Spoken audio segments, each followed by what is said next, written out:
السلام عليكم ورحمة الله وبركاته.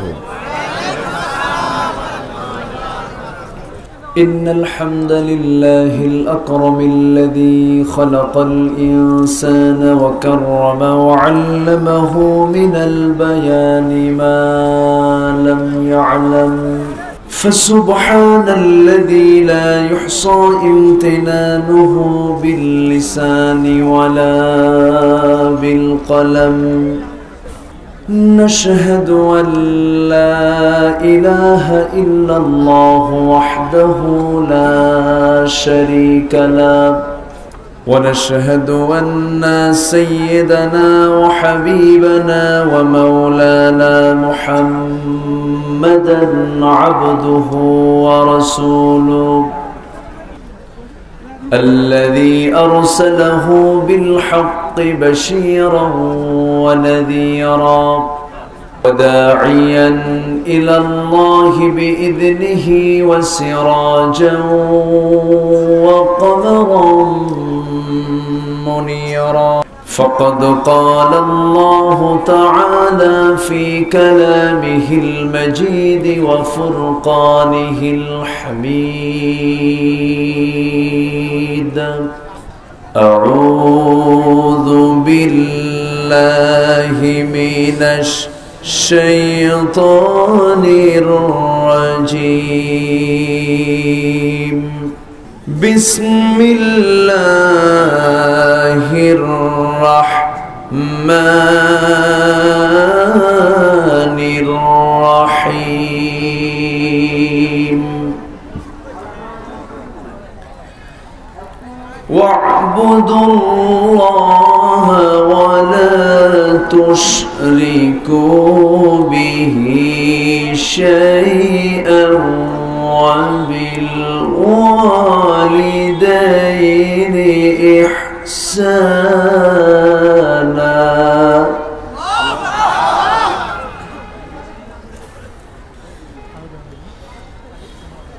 وبالوالدين إحسانا وبذي القربى واليتامى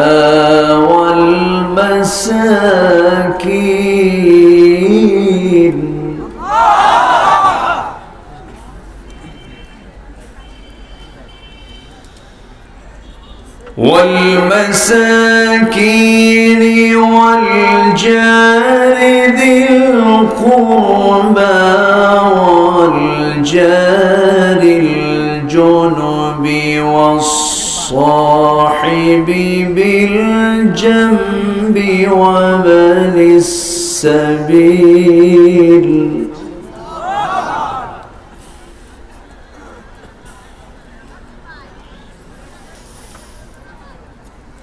وما ملكت أيمانكم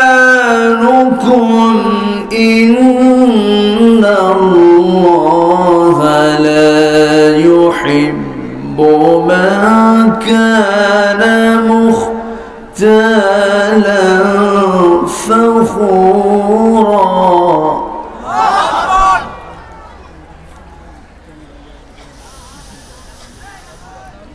الذين يبخلون ويأمرون الناس بالبخل ويكتمون ما آتاهم الله من فضله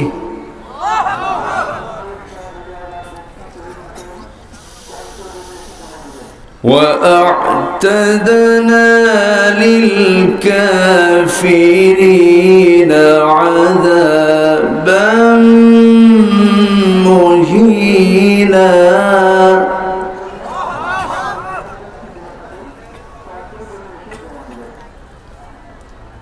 الله أكبر. بسم الله الرحمن الرحيم.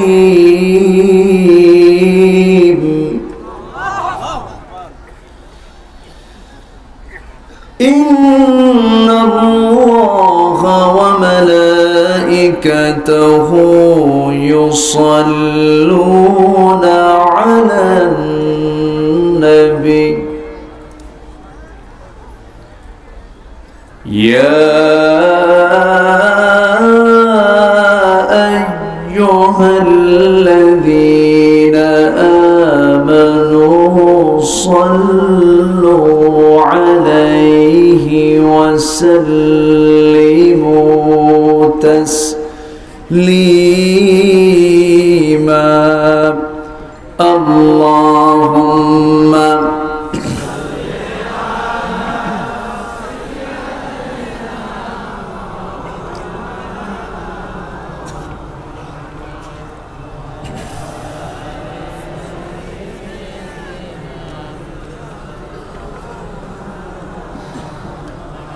একটু মোহাব্বত দিয়ে নবীর প্রেমে মাতোয়ারা হয়ে জবান খুলে উচ্চ আওয়াজে সবাই বলুন আল্লাহুম্মা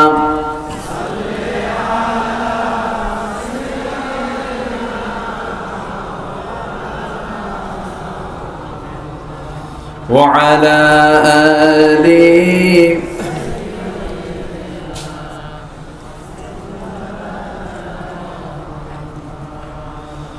মুহাম্মদ একটি নামে এত প্রেমের ঢল মুহাম্মদ একটি নামে এত প্রেমের ঢল জগৎ জুড়ে ভালোবাসা অবাক কোলাহল মুহাম্মদ একটি নামে এত প্রেমের ঢল আল্লাহুম্মা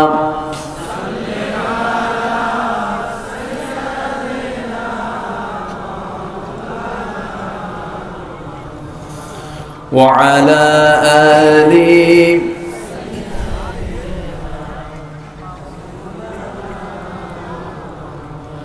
সবাই বলুন বালাগাল উলা বিকামালিহি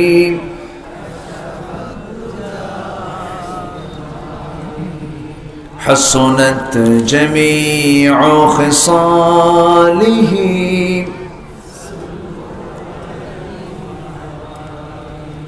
আরবের বুকে মক্কার পরে যেথায় মা আমিনার ঘর খোদার রহমতে কৌসার হয়ে ঝরছে বারংবার বালাগাল উলা বিকামালিহি কাশাফাত তুজা বিজামালিহি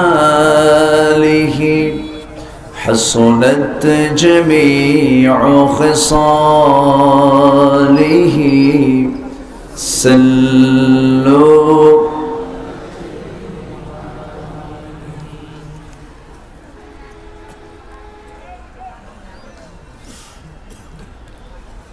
রাজশাহী অঞ্চলের নাটোর জেলার লালপুর উপজেলার পঞ্চগ্রাম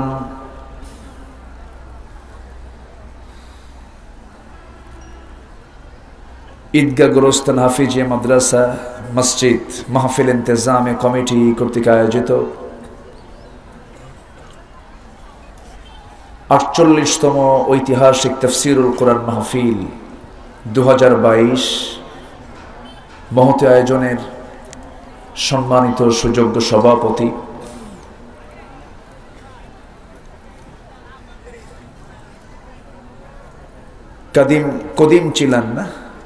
কদিম চিলান ইউনিয়ন পরিষদের সম্মানিত সুযোগ্য চেয়ারম্যান নবনির্বাচিত চেয়ারম্যান জনাব আনসারুল ইসলাম,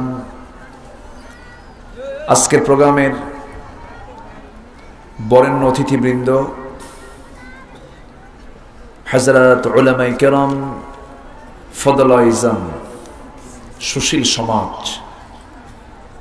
জাতির শ্রেষ্ঠ সন্তান, শিক্ষক মণ্ডলী, জাতির বিবেক সাংবাদিক বৃন্দ, প্রশাসনের দায়িত্বে নিয়োজিত কর্মকর্তাবৃন্দ, সামনে উপস্থিত আজকের মাহফিলের প্রধান আকর্ষণ, যাদেরকে নিয়ে আজকের এই বর্ণাঢ্য সাজানো একটা আয়োজন, তাওহীদের পতাকাবাহী, কালেমার ঝান্ডাবাহী, দ্বীন ইসলামের নরসারদুল বীর মুজাহিদ, প্রাণ প্রিয় সম্মানিত দ্বীনী ভাইরা, আড়ালে বসে আছেন শ্রদ্ধেয়া সম্মানিতা মা বোনেরা। আলোচনার সূচনায় আনুষ্ঠানিকতার মধ্য দিয়ে আমার পক্ষ থেকে আবারও দিল খোলা সালাম, আসসালামু আলাইকুম ওয়া রাহমাতুল্লাহি ওয়া বারাকাতুহু। সবাই কেমন আছেন? আমাকেও প্রশ্ন করে ফেলেছেন, এটাই তো উচিত। হাল জাযাউল ইহসান ইল্লাল ইহসান, ভালোর বিনিময়ে ভালোই তো দিতে হয়, এটাই তো উচিত আমাদের। কিন্তু দুঃখ লাগে আমার দেশে আবাদ হয় ভালোবাসার পাশাপাশি হিংসার আবাদও আছে না নাই? আচ্ছা, হিংসা কম না বেশি? ভালোবাসা কে কইছে কম? ভালোবাসা গাছতলায় আছে, বটতলায় আছে, কিন্তু জায়গার ভালোবাসা নাই। যাই হোক, আল্লাহ পাক আমাকে অনেক ভালো রেখেছেন, আলহামদুলিল্লাহ। এসেছি আমরা জান্নাতের বাগানে। এই জায়গায় সবাই আসার সুযোগ পায় না, সুযোগ তো পাই না, আবার এটাকে বন্ধ করার জন্য চেষ্টা চালায়, আছে না নাই? আছে। যিনি আমাকে আপনাকে পছন্দ করে এমন বরকতপূর্ণ জায়গায় আসার বসার তৌফিক দিলেন, সেই মহান রবের শানে বলে উঠছি আলহামদুলিল্লাহ। আবারও বলছি আলহামদুলিল্লাহ। চিৎকার মেরে বলছি আল্লাহুম্মা ইন্নী আসআলুকা আল হুদা ওয়াত তুকা ওয়াল আফাফা ওয়াল গিনা। সবাই বলি আল্লাহুম্মা লাকা আসলামতু ওয়া বিকা আমানতু ওয়া আলাইকা তাওয়াক্কালতু ওয়া ইলাইকা আনাবতু ওয়া বিকা খাসামতু। আমরা আল্লাহ তাআলার শুকর আদায় করে নিলাম। সম্মানিত হাজিরিন, উঠতে একটু দেরি হলো, শেষ হতে যদি দেরি হয় কষ্ট হবে? থাকবেন তো সবাই? আমি এসেছি অনেক আগে, উঠাতে আমি উঠতে দেরি করিনি, আমাকে উঠাতে কমিটি দেরি করেছে। আমি এসেছি সময় মতো। তো যাই হোক, রাত তো অনেক বড়ই আছে। শীতের রাত ছোট হয় না বড় হয়? গরমের রাত ছোট। তো যেহেতু রাতটা বড় আছে, আমরা আজকে একটু রাত যদি হয় আমরা কষ্ট করে শুনবো। জোরে বলি ইনশাআল্লাহ। আমি যে সূরা থেকে আজকে কথা বলতে চাচ্ছি সেই সূরাটার নাম হলো সূরাতুন নিসা। নিসা মানে হচ্ছে নারী জাতির সূরা। বসে আছি কারা? সূরার নাম কি? মহিলা। সূরা হলো মহিলা, বসে আছে পুরুষেরা। কিন্তু পৃথিবীতে মানুষের সাথে, পৃথিবীতে যারা পুরুষ আছেন, পুরুষের সাথে একটা নারীর জোড়া আছে না নাই? ওয়া খালাকনাকুম আজওয়াজা, আমি মানুষকে জোড়ায় জোড়ায় বানিয়েছি। কার কথা? তোমাদেরকে আমি জোড়া দিয়েছি। তো সেই জোড়াটা হলো পুরুষের জন্য কি? নারী। এই জোড়া কে লাগিয়ে দিয়েছেন? প্রথমে কি জোড়া ছিল? না, প্রথমে একজন সিঙ্গেল।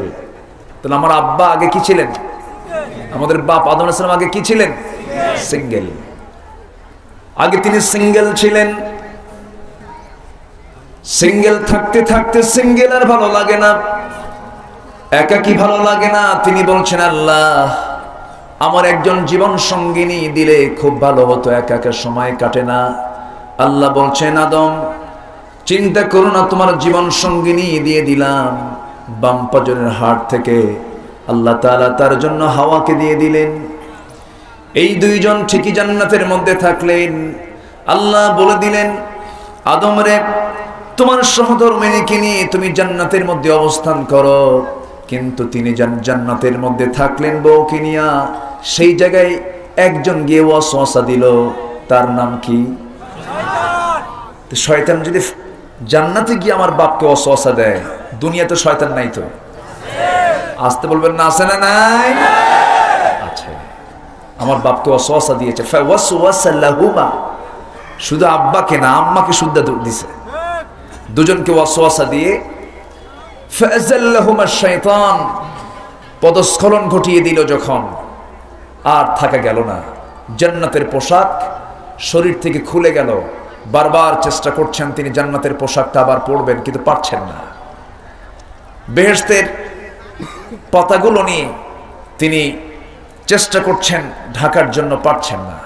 শেষ পর্যন্ত বলা হলো, আদম তুমি আর থাকতে পারবা না, আমারও সিদ্ধান্ত চূড়ান্ত, তুমি দুনিয়াতে যাও। তোমরা দুজন আমি দুনিয়াতে পাঠানোর সিদ্ধান্ত নিয়েছি। ইন্নী জাইলুন ফিল আরদি খলিফা, আমার প্রতিনিধি পাঠাতে চাচ্ছি আমি, চলে যাও। ওই যে দুজন চলে আসলেন, গোটা পৃথিবী জুড়ে প্রথমে কয়জন ছিল? আসতে বলবেন না, কয়জন ছিল? এখন পৃথিবীতে কতজন? 750 কোটি মানুষ। নূহ আলাইহিস সালাতু ওয়াস সালামের সময় মহাপ্লাবন হয়েছিল। সেই মহাপ্লাবনে গোটা পৃথিবী থেকে মানুষগুলোকে, মহাপ্লাবনের মধ্য দিয়ে একটি বিশাল প্রলয় হয়েছিল। সেই প্রলয়ে বহু মানুষের জীবন চলে যায়। আবার ধীরে ধীরে ধীরে ধীরে আল্লাহ তাআলা গোটা পৃথিবীকে আবার মানুষদের ভরে দিয়েছেন, আলহামদুলিল্লাহ। এখন গোটা পৃথিবীতে 750 কোটি মানুষ, এর মধ্যে 180 কোটি হলো মুসলমান। 180 কোটি। তাহলে মুসলমানের সংখ্যায় 180 কোটি, বাকি সব মুসলমান না অমুসলমান? অমুসলিম সবাই। যারা অমুসলিম তারা কি কোনো হিসাবে জান্নাতের গন্ধ পাবে? আসতে বলবেন না, পাবে? তাহলে জাহান্নামী বেশি না জান্নাতি বেশি? বলেন বলেন বলেন বলেন। জাহান্নামী বেশি। কিন্তু সব সৃষ্টিগুলো, সব বান্দাগুলো কার বান্দা? আল্লাহর বান্দা। এখানে কি সমস্যা? এই আওয়াজটা কিসের? এই আওয়াজ তো দিলে তো আমি আওয়াজ করতে পারবো না। এখানে 2 মাইক থাকলে তো আওয়াজ করা কঠিন না, মাঝে মাঝে এটা চললে তো সমস্যা। একটু মেহেরবানি করে, একটু স্বেচ্ছাসেবক যারা আছেন এটাকে ক্লোজ করে ফেলেন। আমার আওয়াজ কি সবাই শুনতে পাচ্ছেন? কোনো সমস্যা হচ্ছে না তো? বলি আলহামদুলিল্লাহ, জোরে বলি আলহামদুলিল্লাহ। আচ্ছা, এই লাইটটা কি দেওয়া খুব জরুরি? এই যে লাইটটা আমাকে দিচ্ছে, যে এটা আমার চোখে লাগতেছে খুব। সূর্যের আলোতে সূর্যের দিকে তাকায় থাকতে পারবেন সারাদিন? পারবেন? তা আমার দিকে একটা আলো দিয়ে রাখছে, কিন্তু এই আলোটা আমাকে খুব ডিস্টার্ব করছে, আমি মানে খুব কষ্ট পাচ্ছি। আবার অন্ধকার হবে না? অন্ধকার হওয়ার সম্ভাবনা আছে, অন্ধকার হয়ে যাবে, ক্যামেরাম্যানদের দারুণ প্রবলেম হবে। আচ্ছা, দেখা যাক, দেখি আপনাদের সুবিধা হোক, প্রয়োজন আমার চোখ চলে যাক, কোনো সমস্যা নেই। হুজুর আপনি মরেন, আমরা বাঁচি। আচ্ছা, এটা এভাবে সেট করা ঠিক হয়নি, এটা 2 কোণায় দেওয়া লাগতো। সম্মানিত ভাইয়েরা, তাহলে আল্লাহ তাআলা পুরুষ এবং নারী সৃষ্টি করেছেন। ইয়া আইয়ুহান নাসু তাকু রাব্বাকুমুল্লাযী খালাকাকুম মিন নাফসিন ওয়াহিদা ওয়া খালাকা মিনহা যাওজাহা ওয়া বাসসা মিনহুমা রিজালান কাসীরা ওয়া নিসা। আল্লাহ তাআলা একটা প্রাণ থেকে সৃষ্টি করেছেন, এরপরে ওয়া বাসসা মিনহুমা রিজালান কাসীরা, এবং বহু মানুষ পৃথিবীতে পাঠিয়েছেন। সিদ্ধান্ত কার? আসতে বলবেন না, কার? তাহলে পুরুষ ছাড়া নারী চলতে পারে? নারী ছাড়া পুরুষ চলতে পারে? সূরা নিসার দরকার আছে না নাই? সেই সূরা নিসা থেকে আমি কিছু কথা আজকে বলবো, জোরে বলি ইনশাআল্লাহ। যে কোরআনে নারী জাতির নামে সূরা আছে, সেই কোরআনে তো নারীর অধিকার নাই। আসতে বলেন কেন? নারীর অধিকার আছে না নাই? আছে। কিন্তু আজকে মেয়েরা, আজকে নারী সমাজ এর অধিকাংশ, এর একটা বিশাল অংশ মনে করে ইসলাম নারীকে ঠকাইছে। ইসলাম নারীকে যে দাম দিয়েছে, পৃথিবীর কোন ধর্ম, কোন তন্ত্রমন্ত্র নারীকে এত মূল্যায়ন দিতে পারে নাই। এক কথায় নারীর সম্মান হচ্ছে আল্লাহর কাছে এত দামি। আল্লাহ তাআলা বান্দার জন্য শ্রেষ্ঠ স্থান জান্নাত রেখে দিয়েছেন নারী জাতির পায়ের নিচে। জোরে বলি সুবহানাল্লাহ। তার সম্মান, সম্ভ্রম, মর্যাদা আল্লাহ তাআলা অনেক অনেক দিয়ে দিয়েছেন। পুরুষের যে জবাবদিহিতা, একটা নারীর সে জবাবদিহিতা নাই। পুরুষের ইনকাম করা তার জন্য জরুরি, স্ত্রীকে লালন পালন করা, স্ত্রীর খোরপোশ দেওয়া স্বামীর জন্য ফরজ, স্ত্রীর জন্য ফরজ নয়, স্ত্রী এটা দায়িত্ব নয়। সারা জীবন নারী থাকবে রাজরানীর মতো, যেরকম আলহামদুলিল্লাহ। এরপরেও বলে যে ইসলাম নারীকে তেমন দাম দেয়নি, ভুল কথা। ইসলাম দিয়েছে নারীকে নিরাপত্তার গ্যারান্টি, বলি আলহামদুলিল্লাহ। একটু পরে আসতেছি, যেহেতু সূরা নিসা তো নারী নাম, এই জন্য নারী নিয়ে হালকা কিছু কথা আমি বলে নিলাম। সূরাটি পবিত্র কোরআনের 4 নম্বর সূরা। কয় নম্বর সূরা? 4 নম্বর সূরা। ফাতিহা, বাকারা, ইমরান, নিসা। ফাতিহা, বাকারা, ইমরান, নিসা। কয় নম্বর সূরা হলো? 4 নম্বর। আমার ভাইয়েরা, আল্লাহ তাআলা এই সূরার ভিতরে মোটামুটি ব্যক্তিগত জীবন থেকে শুরু করে নিয়ে সামাজিক, পারিবারিক, রাজনৈতিক, অর্থনৈতিক সকল দিক থেকে সব কথাগুলা অল্প অল্প করে বলে দিয়েছেন। আমি যেখান থেকে তেলাওয়াত করেছি সেই জায়গায় আল্লাহ রাব্বুল আলামিন বান্দাদেরকে ডাক দিয়ে বলছেন, শোনো বান্দারা, আমি তোমাদেরকে কয়েকটা অর্ডার দিচ্ছি।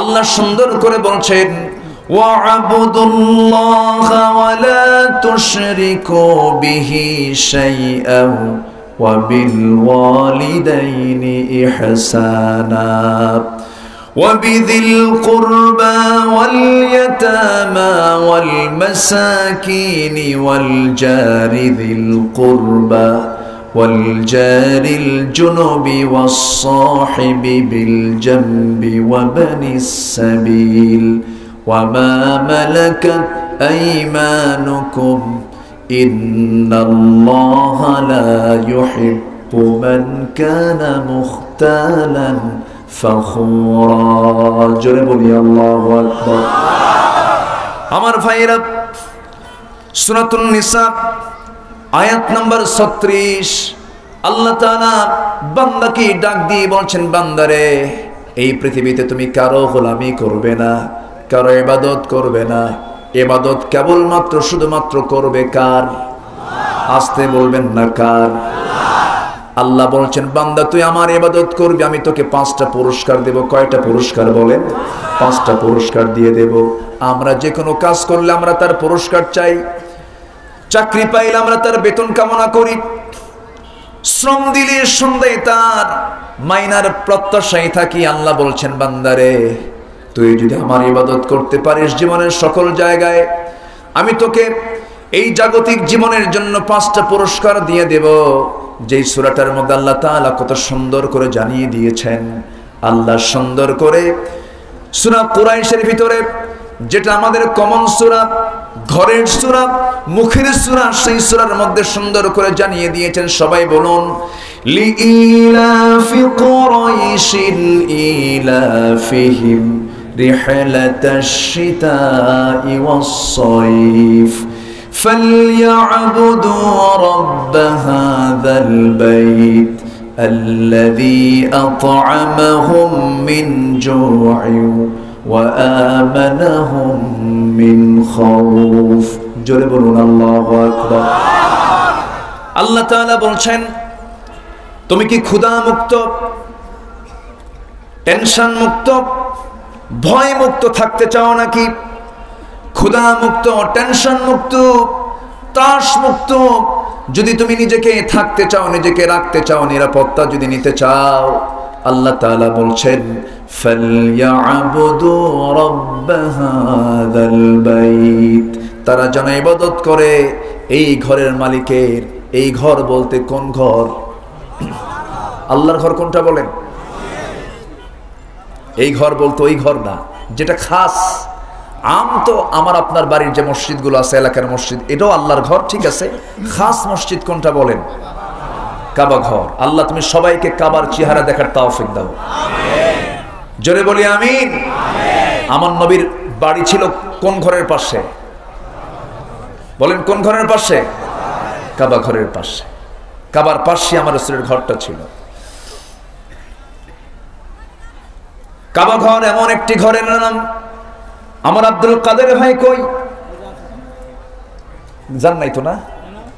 আপনি তো কাবা হজে যান নাই তো? এই লোকটার যাওয়া দরকার। চেনেন তো নাকি সবাই? বলি আলহামদুলিল্লাহ। আমার ভাইয়েরা, পৃথিবীর সকল জায়গায় গেলে পরে সব পুরাতন হয়ে যায়, যাওয়ার ইচ্ছা হয় না। দিল্লির তাজমহল দেখার জন্য অনেকে যায়, যায় না? অনেকে তাজমহল দেখার জন্য আগ্রায় চলে যায়। আমার বন্ধুগণ, দেখা হয়ে গেল, তৃপ্তি মিটে গেল। স্ট্যাচু অফ লিবার্টি দেখার জন্য চলে যায়, দেখলো, তৃপ্তি মিটে গেল। আমার বন্ধুগণ, পৃথিবীর সকল জায়গার সকল স্থান দেখতে দেখতে পুরাতন হয়ে যায়। আল্লাহর কসম করে বলি, আমি জীবনে বহুবার আল্লাহর ঘর দেখার সুযোগ পেয়েছি, কিন্তু একটা বারের জন্য এই ঘর দেখতে একটু পরিমাণ পুরাতন মনে হয় না, যেন নতুন নতুন মনে হয়। প্রথমবার দেখলাম যত মজা পাওয়া যায়, দ্বিতীয়বারে তার চাইতে বেশি মজা পাওয়া যায়। জোরে বলে সুবহানাল্লাহ। যে ঘরটার দিকে তাকালেও সওয়াব, যে ঘরটার দিকে তাকালেও সওয়াব। পৃথিবীর প্রথম ঘর, পৃথিবীর কি? ইন্না আউওয়ালা বাইতু উদিআ লিন-নাস লাল্লাযী বিবাক্কাহ মুবারাকা। আল্লাহু আকবার বলেন। পৃথিবীর প্রথম ঘর। আমার ভাইয়েরা, পৃথিবীর মিডল পয়েন্ট হচ্ছে ওই জায়গা। গোটা পৃথিবীতে যত মানুষ আছে, গোটা পৃথিবীর সমস্ত মানুষের মিডল পয়েন্ট হলো আল্লাহর ঘর কাবা। ওটা হলো সেন্ট্রাল প্লেস, মিডল প্লেস। ওই ঘরের কথা বলছেন আল্লাহ তাআলা, বলছেন ফালইয়াবুদু রাব্ব হাযাল বাইত আল্লাযী আত'আমাহুম মিন জু'ইন ওয়া আমানাহুম মিন খাউফ। আল্লাহ বলছেন, তোমরা এই ঘরের মালিকের ইবাদত করবে, মানে কাবার যিনি মালিক, সেই কাবার মালিকের তোমরা ইবাদত করবে। আমি নিজের চোখে দেখেছি অনেকের ভুল চিন্তা। ওই কাবার দেওয়ালের কাছে গিয়ে অনেকে করে কি, আমার দেশের কিছু হাজিরা যায়, হাজি রুমাল দিয়ে ওই দেওয়ালে ঘষাঘষি করে, কাবার দেওয়ালে ঘষাঘষি করে, ভাবে যেটা বরকত না। আমরা তো কাবার ইবাদত করি না, ওই ঘরের ইবাদত আমরা করি না। ওই ঘরের ওই ঘর আমাকে কোনো কল্যাণ দেবে না। ওই ঘর যিনি বানিয়েছেন সেই মহান রব্বুল আলামিন আমার কল্যাণ দিবেন। ঠিক কি না? আমরা কি কোনো সৃষ্টির ইবাদত করি? আমরা কোন সৃষ্টির ইবাদত করি? আমরা সৃষ্টির ইবাদত করি না, স্রষ্টার ইবাদত করি। আমার স্রষ্টাকে আসতে বলবেন না কে? সে আল্লাহ বলছেন, তুমি কি অন্ন, বস্ত্র, শিক্ষা, বাসস্থান, চিকিৎসা, এটা কি চাহিদা বলেন তো? এগুলো বলেন, এগুলো কি মৌলিক চাহিদা, মৌলিক অধিকার? অন্ন, বস্ত্র, শিক্ষা, বাসস্থান, চিকিৎসা, এই পাঁচটি চাহিদা পূরণ করার জন্যই তো দুনিয়ার সমস্ত নেতারা এরকম মঞ্চে উঠে গেলে বক্তৃতা দেয়, দেয় না? দেয় না? ভাইরা আমার, খাবারের কোনো সমস্যা থাকবে না, রাস্তাঘাটের কোনো প্রবলেম থাকবে না, এরকম বক্তৃতা জীবনে বহু শুনলাম। তো শুনি নাই, বহু কিছু শুনি নাই। কিন্তু আল্লাহ বলছেন, শোনো, এই যে পাঁচটি মৌলিক চাহিদা নিয়ে গোটা পৃথিবীতে আজ দেশে দেশে নেতৃবৃন্দরা, রাষ্ট্রপতিরা, শাসকবর্গরা তারা যে আন্দোলন চালিয়ে যাচ্ছেন, বক্তব্যগুলো দিয়ে যাচ্ছেন, এখনো কি পৃথিবীর মানুষ না খেয়ে মরছে না? আসতে কোন কেন? আসতে কোন কেন? আচ্ছা, মানুষ যে না খেয়ে মারা যাচ্ছে, এটা কি, এখানে কি আল্লাহর দোষ না বান্দার দোষ? আসতে কবেন না, কার দোষ? আল্লাহর দোষ? পৃথিবীতে মানুষ বেশি না অন্যান্য প্রাণী বেশি? ভালো করে বলবেন। স্থলভাগে প্রাণী বেশি না জলভাগে প্রাণী বেশি? বলেন বলেন বলেন বলেন। আচ্ছা, তাহলে এখন বলেন, মানুষ বেশি না অন্য প্রাণী বেশি? অন্য প্রাণী তো বেশি। আপনি চলে যান সমস্ত বন জঙ্গলের দিকে, চলে যান সমুদ্র জগতের দিকে, চলে যান। সমুদ্র জগতের এমন কিছু প্রাণী আছে, জলভাগের ভিতরে সবচেয়ে বড় প্রাণী হলো নীলতিমি। সেই নীলতিমিটা তার বাচ্চাকে প্রত্যেক দিন 50 থেকে 60 মণ দুধ খাওয়ায়। কয়টা বাচ্চাকে? একটা বাচ্চাকে 50 থেকে 60 মণ যদি দুধ একটা বাচ্চার লাগে, তিমি মাসের একটা প্রাণীর শুধু হিসাবটা বলে দিলাম। এইরকম করে অসংখ্য প্রাণী জলভাগে আল্লাহ পাক রেখে দিয়েছেন, বনাঞ্চলে রেখে দিয়েছেন। এই মাটিতে স্থলভাগে কত প্রাণী আছে? কোন প্রাণী জগতের মধ্যে কি কোনদিন খাদ্য নিয়ে মিছিল হয়েছে নাকি? কোন মারামারি হয়েছে নাকি? কোন প্রাণী না খেয়ে থাকে নাকি? আল্লাহ সুন্দর করে বলছেন, ও পৃথিবীর গোলামরা শোনো, ওয়ামা মিন দাব্বাতিন ফিল আরদি ইল্লা আলাল্লাহি রিজকুহা। জমিনে যত বিচরণশীল প্রাণী আছে, সমস্ত প্রাণীর রিস্কের দায়িত্ব আমি কাউকে দিলাম না, সব দায়িত্ব আমি নিয়ে নিয়েছি। পৃথিবীর কোন প্রাণীর দিকে তাকাবেন, কেউ না খেয়ে থাকে না। কোন প্রাণীর জন্য খাদ্য গুদাম নাই। মানুষের আসতে কোন কেন? মানুষের বনপাড়ার মোড়ে আছে না নাই? ওই মোড়টা পার হলে দেখি খাদ্য গুদাম। আবার কুষ্টিয়ার মোড়ে যাবেন, সেখানেও খাদ্য গুদাম। সিরাজগঞ্জের মোড়ে যাবেন, খাদ্য গুদাম। বগুড়ার মোড়ে যাবেন, খাদ্য গুদাম। জয়পুরহাটের মোড়ে যাবেন, খাদ্য গুদাম। এত খাদ্য গুদাম থাকার পরও মাঝে মাঝে আমার দেশে চালের দাম বাড়তে বাড়তে মানুষের কাম সারা। আসতে খাবেন না, ঠিক কিনা? চালের দাম তো বাড়ে নাই নাকি? বাড়ছে, বাড়ছে। হ্যাঁ, বাড়ুক, এটা তো বরকত। আমার ভাইয়েরা, আমার বন্ধুগণ, বাড়ুক, সমস্যা নাই, কিন্তু ক্রয় ক্ষমতা যদি বান্দার নিয়ন্ত্রণে না থাকে তখন তার জন্য কষ্ট হয়ে যায়। আমার বন্ধুগণ, আল্লাহ বলছেন, ও বান্দা, অন্ন, বস্ত্র, শিক্ষা, বাসস্থান, চিকিৎসা, এই 5টি মৌলিক চাহিদা আমি তোমার পূরণ করে দেব। শর্ত হলো তুই আমার গোলামি করবি, তুই আমার দাসত্বকে মেনে নিবি। আমার ভাইরা, আশ্চর্য হয়ে যাবেন, বিগত দিনগুলোতে আমার দেশ থেকে বিগত 5-10 বছর ধরে আমার দেশ থেকে মোটামুটি এত পরিমাণ টাকা বিদেশে পাচার হয়েছে, সেদিন পত্রিকায় দেখতে পেলাম, যা 2 বছরের বাজেট। কয় বছরের বাজেট? কয় বছরের বাজেট? 2 বছরের বাজেট। কষ্ট হচ্ছে নাকি আপনাদের?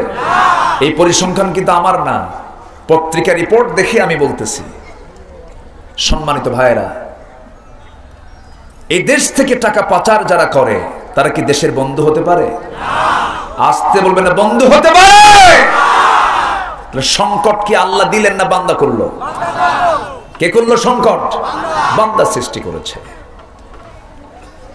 যারা দেশের সম্পদ চুরি করে তাদের হাত কাটা দরকার ছিল।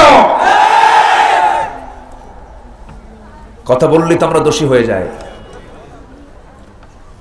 আজকে কলম চোরের শাস্তি হয় না, জুতা চোরের শাস্তি হয়। ইসলাম জুতা চোরের শাস্তি দেবে না। যে খাদ্যের হয়ে চুরি করে সে হচ্ছে অভাবী চোর, আর যে স্বভাবী চোর তার হাত কাটতে হবে ইসলাম। আজকে আমার দেশে অভাবী চোর বেশি না স্বভাবী চোর বেশি? আমার আলোচনা কিন্তু এরকমই। কোন আপত্তি নাই তো? কোন আপত্তি নাই তো? আমার দেশে বহু আলোচক আছে, আলোচনায় হুজুর নিজেও কান্দে, শ্রোতাও কান্দে। 2 ঘন্টার ওয়াজের মধ্যে কোনো আয়াতও নাই, হাদিসও নাই। আলোচনার শেষে যখন বলা হয় কি বুঝলেন, কানলাম তো ঠিকই, বুঝলাম না কিছু। এরকম আছে না নাই? আজকে যদি আমরা কি ওঠা শুরু হচ্ছে কেন? এই যে ওঠে কেন, কি সমস্যা? না, কোনো ডায়াবেটিস নাই। কিসের ডায়াবেটিস? ওগুলো কিছু না, একটু বসেন না। আমার সামনে থেকে উঠলে আমি আলোচনা হারায় ফেলি, জানেন? এটা ঠিক না। আলোচনা শুরু হয়ে গেছে, কোরআন তো বলি আলহামদুলিল্লাহ। কষ্ট করব কোরআনের জন্য, সওয়াব পাবো কার কাছে? কষ্ট হবে, কষ্ট তো হবেই। বসে থাকে তো কষ্ট, এক জায়গায় এতক্ষণ ধরে বসে থাকে কষ্ট না? কষ্ট, কিন্তু কষ্ট করছি কিসের জন্য? কোরআনের জন্য। কার জন্য? আল্লাহর জন্য। এই জন্য বসুক, একটু কষ্ট হবে, কষ্ট মনে করেই থাকবো আমরা। জোরে বলি ইনশাআল্লাহ। আল্লাহ তুমি মাহফিলটাকে কবুল করে নাও, জোরে বলি আমিন। সম্মানিত ভাইয়েরা, সম্মানিত বন্ধুগণ, আজকে এক একজন এক একটা ঝুড়ি নিয়ে আসে, বুলি নিয়ে আসে। ভাইয়েরা আমার দিকে তাকান, আমি এই করব, ওই করব, ওই করব, ওই করব, এই সমাধান, ওই সমাধান, ওই সমাধান। কিন্তু আল্লাহ বলছে, বান্দা শোনো, কিচ্ছু লাগবে না, আমি তোর চাহিদা পূরণ করে দেব। জোরে করে সুবহানাল্লাহ। আমরা পরামর্শ নেব কার? আসতে বলবেন না কার? আল্লাহর পরামর্শ আমরা নেব। আল্লাহ তাআলা এক নাম্বার পরামর্শ দিচ্ছেন কি পরামর্শ দিচ্ছেন? সবাই বলেন, ইয়্যাকা না'বুদু ওয়া ইয়্যাকা নাস্তাঈন ইহদিনাস সিরাতাল মুস্তাকিম সিরাতাল লাযীনা আন'আমতা আলাইহিম গায়রিল মাগদুবি আলাইহিম ওয়ালাদ-দাল্লিন। ও বান্দা, তুই আমার কাছে বল, আমি তোমার ইবাদত করি, আমি তোমার কাছে সাহায্য চাই, সঠিক পথ আমাদেরকে দেখিয়ে দাও। বান্দাকে আল্লাহ পাক শিখায় দিচ্ছেন, তুমি আমার কাছে এমন করে চাও, আমি তোমাকে সব দিয়ে দেব। আমার বন্ধুগণ, ইবাদতের সংজ্ঞা অনেকে বোঝেন না, অনেকে বুঝতেও চান না। অনেকে মনে করেন ইবাদত মানে হলো বছরে 2 ঈদের নামাজ পড়তে যাব, রমজান মাসে রোজা রাখবো, টাকা আছে হজে যাব, টাকা আছে দান সদকা কিছু করব, গরিবের পাশে একটু দাঁড়াবো, এতটুকুনি আমার জন্য ইবাদত। সম্পূর্ণ ভিন্ন চিন্তা এটা, সম্পূর্ণ রং চিন্তা এটা। কারণ ইসলাম তেমন একটি বিধানের নাম। এই যে 5টা আঙ্গুল 2 হাতে আছে, 10টা আঙ্গুল, 10টা আঙ্গুলের নখগুলো কি বড় হয় না? বড় হয়। এই নখটা কাটতে হবে কেমনে? কোন নখ আগে কাটবেন, কোন নখ পরে কাটবেন, এই সিস্টেমও ইসলামে আছে। জোরে বলি সুবহানাল্লাহ। যে ইসলামের নখ কাটার বিধান থেকে, সেই ইসলামে তো রাষ্ট্র চালানোর বিধান নাই। আসতে বলবেন না, আছে না নাই? কিন্তু এই কথাকে অনেকে মানতে চায় না, এই কথা অনেকে মানতে চায় না। মানতে না চাওয়ার কারণে আজকে জুলুম বেড়েছে। আজকে সমাজে জুলুম কম না বেশি? কম না বেশি? বেশি। শয়তান প্রত্যেকদিন সকালবেলা মার্কেটিং এ যায়। কোন বেলা? সকালবেলা, ভোরবেলা বের হয়, সব মানে মার্কেটিং এ বের হয়। একদিন সকালবেলা মার্কেটিং এ বের হচ্ছে, এক আল্লাহর পয়গম্বর তাকে দেখে ফেললেন। দেখে বলছেন, শয়তান তুমি কই যাও? কে মার্কেটিং এ যাচ্ছে। কি নিয়ে যাচ্ছ? কি 3টা জিনিস নিয়ে যাচ্ছে। কি কি কি কি নিয়ে যাচ্ছ? বলতেছে, 1 নম্বর জুলুম, নাম্বার 2 কি? কৃপণতা, নাম্বার 3 কি? হিংসা। কে তুমি এই 3টা জিনিস কার কার কাছে দিবা? এগুলো কে 3 কোয়ালিটির লোকের কাছে দেব, 3 শ্রেণীর কাছে দেব, 3 ক্লাসের কাছে দেব। কারা কারা? বলতেছে, 1 নম্বর জুলুম দেব হলো যারা শাসক, যারা দেশ চালায়, যারা সমাজ চালায়, তাদের কাছে দেব, যেন তারা জুলুম বাড়ায় দেয়। এখন তো গোটা দুনিয়া জুড়ে জুলুম নাই। আসতে বলবেন না, আছে না নাই? আজকের সমাজে ভালো মানুষের দাম বেশি না খারাপ মানুষের দাম বেশি? আমি কিন্তু বলতেছি না ভাই, সব জবাব কিন্তু আপনারা দিচ্ছেন। ভালো মানুষের দাম বেশি না খারাপ মানুষের দাম বেশি? হযরত আলী বলেন, শেষ জামানায় এমন একটা সময় আসবে, জ্ঞানী মানুষ পালাবে আর মূর্খ বেয়াদবরা ক্ষমতার চেয়ারে বসবে। সম্মানিত ভাইয়েরা, মসজিদে ইমাম নামাজ পড়ায় আর মুসল্লি গিয়ে ধমক দেয়, আছে না নাই? জুমার দিন খতিব খুতবা দেয়, ঘড়ি দেখে মুসল্লি। খতিব সাহেব খুতবা দেয়, ঘড়ি মুসল্লি দেখে বলে, ইমাম সাহেব। আছে না নাই? আছে না নাই? মসজিদে ঘড়ি দেখার দায়িত্ব কার? যিনি খতিব, তিনি ঘড়ি দেখবেন, তিনি তার খুতবা শেষ করবেন তার ইচ্ছা অনুযায়ী। আজ মসজিদের ভিতরেও সেই নেতৃত্ব, বাতিল নেতৃত্ব ঢোকার চেষ্টা করে।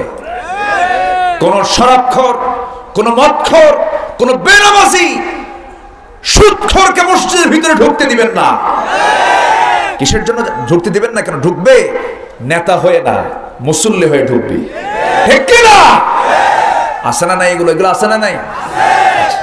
কষ্ট হচ্ছে আপনাদের? বলি কথা, বলি বলি কথা বলি, মাইক ফাটালে শুনবেন কেমনে?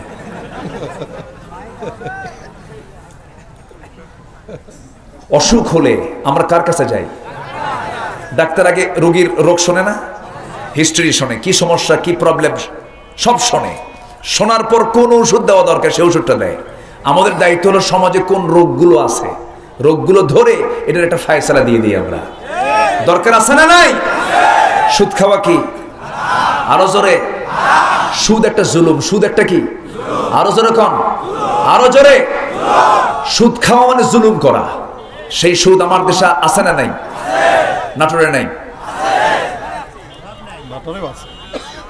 আছে আছে। শোনেন, কেউ উঠবেন না, এই সময় উঠলে কিন্তু ভাববো ওই লোকটা সুদ খায়। খুব সাবধানে থাকবেন। কষ্ট পাচ্ছেন নাকি আপনারা? লালপুর আলহামদুলিল্লাহ বলেন। সূর্যটা কি? সূর্যটা কি? সূর্যটা কি? লাল। আপনারাও লাল, বলি আলহামদুলিল্লাহ। ভালো। আবার রেড সিগন্যাল একটু বিপদী সংকেত, তাই না? লালপুর, লালপুর একটা ঐতিহাসিক জায়গা মনে হয়। বৃষ্টি বেশি হয় না কম হয়? হ্যাঁ, কম হয়। সবচেয়ে কম বৃষ্টি হয় হলো লালপুরে, এটা আমরা বইয়ে পড়েছি।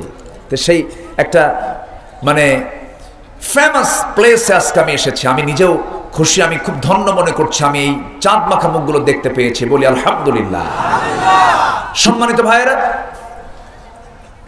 তাহলে জুলুমের পরিমাণ কমছে না বাড়ছে? জুলুম কেন বাড়লো জানেন? জুলুম বাড়ার কারণ হলো ইবাদত ছেড়েছি কার? আল্লাহ। ইবাদত আল্লাহর ছেড়ে দিয়েছি আমরা। শয়তান তার মার্কেটিং জমজমাট করে ফেলেছে।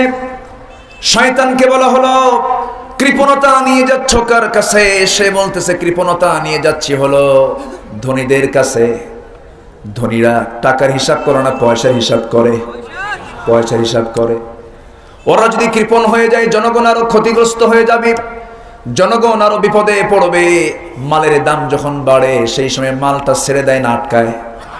বলেন কি এটা কি ভালো লক্ষ্য? সম্পদকে যারা ক্রাইসিসে ফেলে দেয়, মালকে যারা ক্রাইসিসে ফেলে দেয়, মানে হাতাকারার বাইনা লাইলাতান, যে ব্যক্তি 40 দিনের উপরে প্রধান খাদ্য শস্যকে যারা ইহতেকার করবে, যারা গুদামজাত করবে, তাদের ঠিকানা হবে জাহান্নাম। তাদের ঠিকানা কি হবে? জাহান্নাম হয়ে যাবে। এই জন্য সকল ক্ষেত্রে আমরা হুকুম মেনে চলবো কার? ভারসাম্য তৈরি হয়ে যাবে। আল্লাহর ভয় আসলে মানুষ কখনো অকাম কুকাম করতে পারবে না। এই জন্য আল্লাহ বলছেন, ও বান্দা তুই আমার হুকুম মানবি, আমি তোকে চালা, আমি তোকে খাওয়াই। আমার রিজিক নিয়া তুই, আমার চাল নিয়া, আমার গম নিয়া, আমার খাদ্য শস্যগুলো নিয়ে তুই দাবাগত করবি, তুই ইহতেকার করবি, এটা তোর জন্য আমি হারাম করে দিয়েছি। তুই ব্যবসা চালাবি, মানুষকে কষ্টকর কোনো কিছু পরিবেশে ফেলে দিবি না। কার কথা? আসতে বলবেন না, কার কথা? আল্লাহর কথা। শয়তান 3টা মার্কেটিং করে প্রত্যেক দিন। নাম্বার 1 হলো জুলুম, নাম্বার 2 হলো কৃপণতা, নাম্বার 3 হলো তুমি হিংসাগুলো কার কাছে নিয়ে যাচ্ছ? সঙ্গে সঙ্গে শয়তান বলছে হিংসাগুলো নিয়ে যাচ্ছি আমি আলেমদের কাছে। আমরাও বাদ পড়ি নাই। কি কথা কি বুঝতেছেন আপনারা? আলেমের দাম যেমন আছে ওর শাস্তিও তেমন আছে, ঠিক কিনা? সম্মানিত ভাইয়েরা, আমরাও বাদ পড়িনি। জ্ঞানী মানুষ বাদ পড়বে না তো, কারণ জ্ঞানীদের হিসাব কম হবে না বেশি হবে? আমি তেমন কিছু না, আমি ভাঙ্গাচুরা মানুষ, এলেম কালাম তেমন কিছু নাই। আমাকে মানুষ বলে, এই জন্য আমাকে বসায়। ভাঙ্গাচুরা এলেম কালাম নাই তেমন। তবে আলেম, যিনি আলেম অবশ্যই তিনি দামি মানুষ, কিন্তু তার হিসাবও আছে না নাই? আসতে বলবেন না, আছে না নাই? সাধারণ মানুষের ভুল আর আলেমের ভুল আল্লাহর কাছে অবশ্যই কম বেশি আছে না? আছে। এই বিষয়টা লক্ষণীয়। এই যে দেখেন না, কয়েকদিন আগে মঞ্চের ভিতরে, মঞ্চে মাইকের সামনে, এগুলো খুব পাগল না কি আল্লাহ ভালো জানে, বলতেছে 5 করলে টুপি কার? এদিকে আসো তো। সবার চোখের সামনে 5 করলে টুপি ছিঁড়ে ফেললো, বলতেছে 5 করলে টুপি পড়া যাবে না। আচ্ছা, যদি কেউ সারা জীবন টুপি না পড়ে, ও কি জাহান্নামে যাবে? আসতে কোন কেন? টুপি পড়া কি? লুঙ্গি পড়া কি নফল? অনেকে চুপ করে আছে। লুঙ্গি পড়া কি? এই সতর ঢাকা কি সরে কন? লুঙ্গি পড়া কি? এক বেচারি গেছে, বিশাল বিশাল লম্বা জমি, এটাকে পাথার বলে না কি বলে এলাকা? পাথার বলে।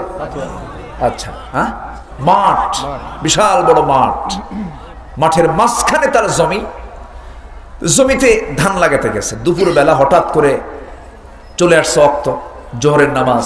বেচারি ভাবলো আমি যদি এখান থেকে রওনা দিই বাড়ির দিকে, আবার নামাজ পড়ে আসতে যাই, তাহলে এই বেলা আমার শেষ।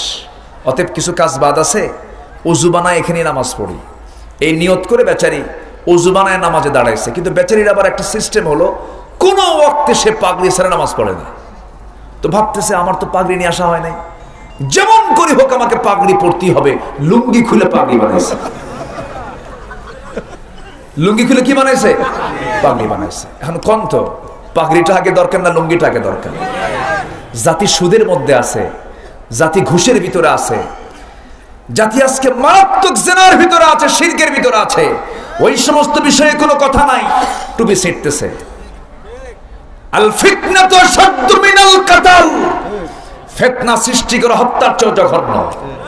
আমার ভাইয়ের টুপি, আমার টুপি, ওনার টুপি, দেখেন তিনটা তিন রকম টুপি। সমস্যা কোথায়? টুপি তো টুপি তো, কেউ লম্বা পরে, কেউ গোল পরে, এটা তো কোনো গুরুত্বপূর্ণ বিষয় নয়। সম্মানিত ভাইয়েরা, ফিতনা সৃষ্টি করা যাবে না। আমরা ফিতনা চাই না, আমরা ভালোবাসা চাই। ঠিক কিনা বলেন? আমাদের পরিচয় আহলে হানাফ নয়, আমাদের পরিচয় আহলে হাদিস নয়, আমাদের পরিচয় মাযহাব লা মাযহাব নয়, আমাদের পরিচয় কোনো দরবার নয়, আমাদের পরিচয় হলো আমরা মুসলমান। আমরা কি মুসলমান? আজকে যদি একটা পরিচয় আমরা দিতাম, গোটা পৃথিবীর সমস্ত মুসলমান যদি আজকে একটা প্ল্যাটফর্মে আসতো, গোটা পৃথিবীর নেতৃত্ব আজকে মুসলমানদের হাতে চলে আসতো। কিন্তু এই যে অনৈক্য, এই অনৈক্যের পেছনে ইহুদি খ্রিস্টানদের মদত আছে না নাই? আসতে বলবেন না, আছে না নাই? ওরা জানে মুসলমান এক হলে আমাদের বাঁচার উপায় নাই, এই জন্য একের পর এক ওদের গেম খেলা। আছে না নাই? আছে। ইরাক ইরান লেগে দিয়েছিল যুদ্ধ 80-র দশকে, সবার কম বেশি জানা আছে। এইরকম করে গোটা পৃথিবীতে মুসলমানদের মধ্যে দ্বন্দ্ব লাগানোর মূল উস্কানি দাতা হচ্ছে ইহুদি এবং খ্রিস্টানের বাচ্চারা। এটা মুসলমানকে বুঝতে হবে, এগুলোকে খেয়াল করতে হবে। আমি আপনি, আমার আপনার মধ্যে যে সম্পর্ক, এই সম্পর্ক হচ্ছে দ্বীনি সম্পর্ক। কি সম্পর্ক বলে? দ্বীনি সম্পর্ক। আমার ভাইয়েরা, আমার বন্ধুগণ, এক রাজ্যে মতো পেয়েছি, একটু একটু করে সব দিক থেকে কিছু বলার চেষ্টা করতেছি। তবে যে আয়াত আমি তেলাওয়াত করেছি, আয়াতের ভিতরে মোটামুটি 4টা হুকুম দিয়েছেন। কয়টা হুকুম বলেন? 4টা হুকুমের 1 নম্বর হুকুম চলছে, তোমরা ইবাদত করবে কার? কেন করবে ইবাদত? কি জন্য করবে? আল্লাহর এক জায়গায় সুন্দর করে আয়াতের ব্যাখ্যা দিচ্ছেন, ইয়া আইয়ুহান নাসু উবুদু রাব্বাকুমুল্লাযী খালাকাকুম ওয়াল্লাযীনা মিন ক্বাবলিকুম লাআল্লাকুম তাত্তাকুন। হে মানব মণ্ডলী, তোমরা সেই মহান রবের গোলামি করো যিনি তোমাকে সৃষ্টি করেছেন, তোমার পূর্বের সকলকে সৃষ্টি করেছেন এবং সৃষ্টি করে ছেড়ে দেন নাই। তোমার সৃষ্টি তোমাকে সুন্দর করে বানায় দিয়া এটাকে সুন্দর করে তিনি সংরক্ষণ করে দিয়েছেন, যত্ন করেছেন। সুন্দর চোখটা বানিয়ে দিয়েছেন কে? আবার চোখের মধ্যে স্থায়ী অয়েন্টমেন্ট, স্থায়ী ওষুধের বন্দোবস্ত করেছেন কে? প্রত্যেক দিন মানুষ রাতের বেলা ঘুমানোর পর সকালবেলা যখন হয়ে যায়, চোখের কোনায় সাদা অংশ জমা হয় না? সাদা অংশ কেলাকে কি বলে? কেতুর। কি বলে? কেতুর। এই যে সাদা অংশটা জমা হয়ে যায়, ঘুমালাম আমি, সাদা অংশ কোনায় গিয়ে জমা হলো। সারা রাত আমার আপনার চোখের মধ্যে আল্লাহ তাআলা সুন্দর করে মেশিনের মাধ্যম দিয়ে ঔষধের বন্দোবস্ত করে দিয়েছেন। এমন সুন্দর তিনি বন্দোবস্ত করেছেন, ওই মার পেট থেকে যে চোখ নামে এসেছি মৃত্যু পর্যন্ত সেই চোখই থাকবে। আল্লাহ তাআলা বলছেন, বান্দারে চোখ শুধু বানায়া দেই নাই, ওই চোখটাকে আমি আল্লাহ সুন্দর করে যত্ন করে ওষুধ সহকারে দিয়ে দিয়েছি। জোরে কোন সুবহানাল্লাহ। কান দিয়েছি 2টি সুন্দর কান শোনার জন্য, 1 লক্ষ 2 লক্ষ শ্রবণ কোষ দিয়ে দিয়েছি।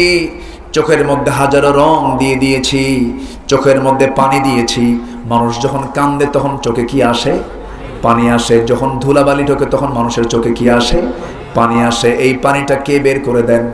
এই পানি কি গ্লাসের পানির মতো নাকি? ওই পানিটার এই গ্লাসের পানি কখনো একরকম নয়। ওই পানিটা একরকম, গ্লাসের পানি আরেক রকম। ওই চোখের পানির মধ্যে কিছু গ্লিসারিন আছে, কিছু পিচ্ছিল পদার্থ আছে, এরপরে কিছু ওর মধ্যে পানি আছে, লবণ কিছু আছে এবং ইলেকট্রোলাইটের জটিল মিশ্রণে আল্লাহ তাআলা এমন অয়েন্টমেন্ট দিয়ে দিয়েছেন বান্দা, পৃথিবীর কোনো মানুষ এই অয়েন্টমেন্ট বানাতে পারবে না। জোরে বলুন সুবহানাল্লাহ। এই চোখ আমি তোকে দিয়েছি। আমার নিজের দাদিকে আমি দেখেছি, আমার দাদির বয়স যখন 90 বছর, খালি চোখে তিনি কোরআন পড়েছেন। আলহামদুলিল্লাহ, খালি চোখে তিনি কোরআন পড়েছেন। বললাম, দাদি তোমার চোখ আজ পর্যন্ত এখনো ভালো কেন? দাদি বলেন, আমি জীবনে কোনোদিন সকালে ঘুমাই নাই। সকালে? এখনকার মানুষ কোন সময় ঘুমায়? কোন সময় ঘুমায়? যে সকালটা বরকতের সময়, সকল বরকত সকালবেলা শুরু হয়, সেই বরকতের সময় নামাজ নাই, কিচ্ছু নাই। ঘুমাতে ঘুমাতে রাত 3টা বেজে যায়, ফজর চলে যায়, ঘুমটা চলে যায়। 24 ঘন্টার মধ্যে সবচাইতে ফ্রেশ আবহাওয়া, ফ্রেশ বাতাস কোন সময়ের বলেন? কোন সময়? সকালের। সেই সকালের বাতাস পেল না, সেই কেমন করে সুস্থ থাকবে? আল্লাহ তাআলা এই চক্ষুটা সুন্দর করে রাখার জন্য ফজর নামাজ দিয়েছেন। বান্দা যখন ফজরের আজান শুনবি, আজান শোনার সঙ্গে সঙ্গে ওযু বানাবি, নামাজের দিকে যাবি, সকালবেলার যে শিশির, যে কুয়াশাটা তোর চোখের মধ্যে পড়বে, ওই চোখ কোনোদিন নষ্ট হবে না। জোরে বলুন সুবহানাল্লাহ। আগের যুগের মানুষরা নিয়ম মেনে চলতো, তাদের নামাজ ছিল, তাদের আদব ছিল।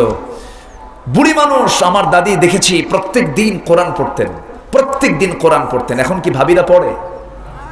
আস্ত কাম কেন? ভাবিরা পড়বে কখন? তাদের ব্রাশ করতে সময় লাগে হচ্ছে সকাল 10টা। আমি কি ভুল বলতেছি? তবে এলাকার খালাম্মারা ভালোই না মোটামুটি? না না, ভালো আছে কিছু।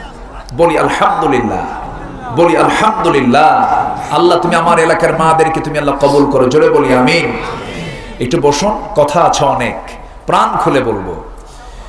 সম্মানিত ভাইয়েরা, এইরকম করে আমি যদি আল্লাহর সৃষ্টির দিকে তাকাই, আমার আল্লাহ আমাকে দিতে কোথাও কি কৃপণতা করেছেন? কোথাও কি কৃপণতা করেছেন? সব পরিপূর্ণ করে দিয়েছেন কে? আল্লাহ তাআলা। অতএব আমার দায়িত্ব কারো গোলামি নয়, গোলামি করতে হবে কার? আজান যখন হবে সঙ্গে সঙ্গে কোথায়? আরো জোরে বলেন, সঙ্গে সঙ্গে কোথায়? মসজিদে। কার হুকুম এটা?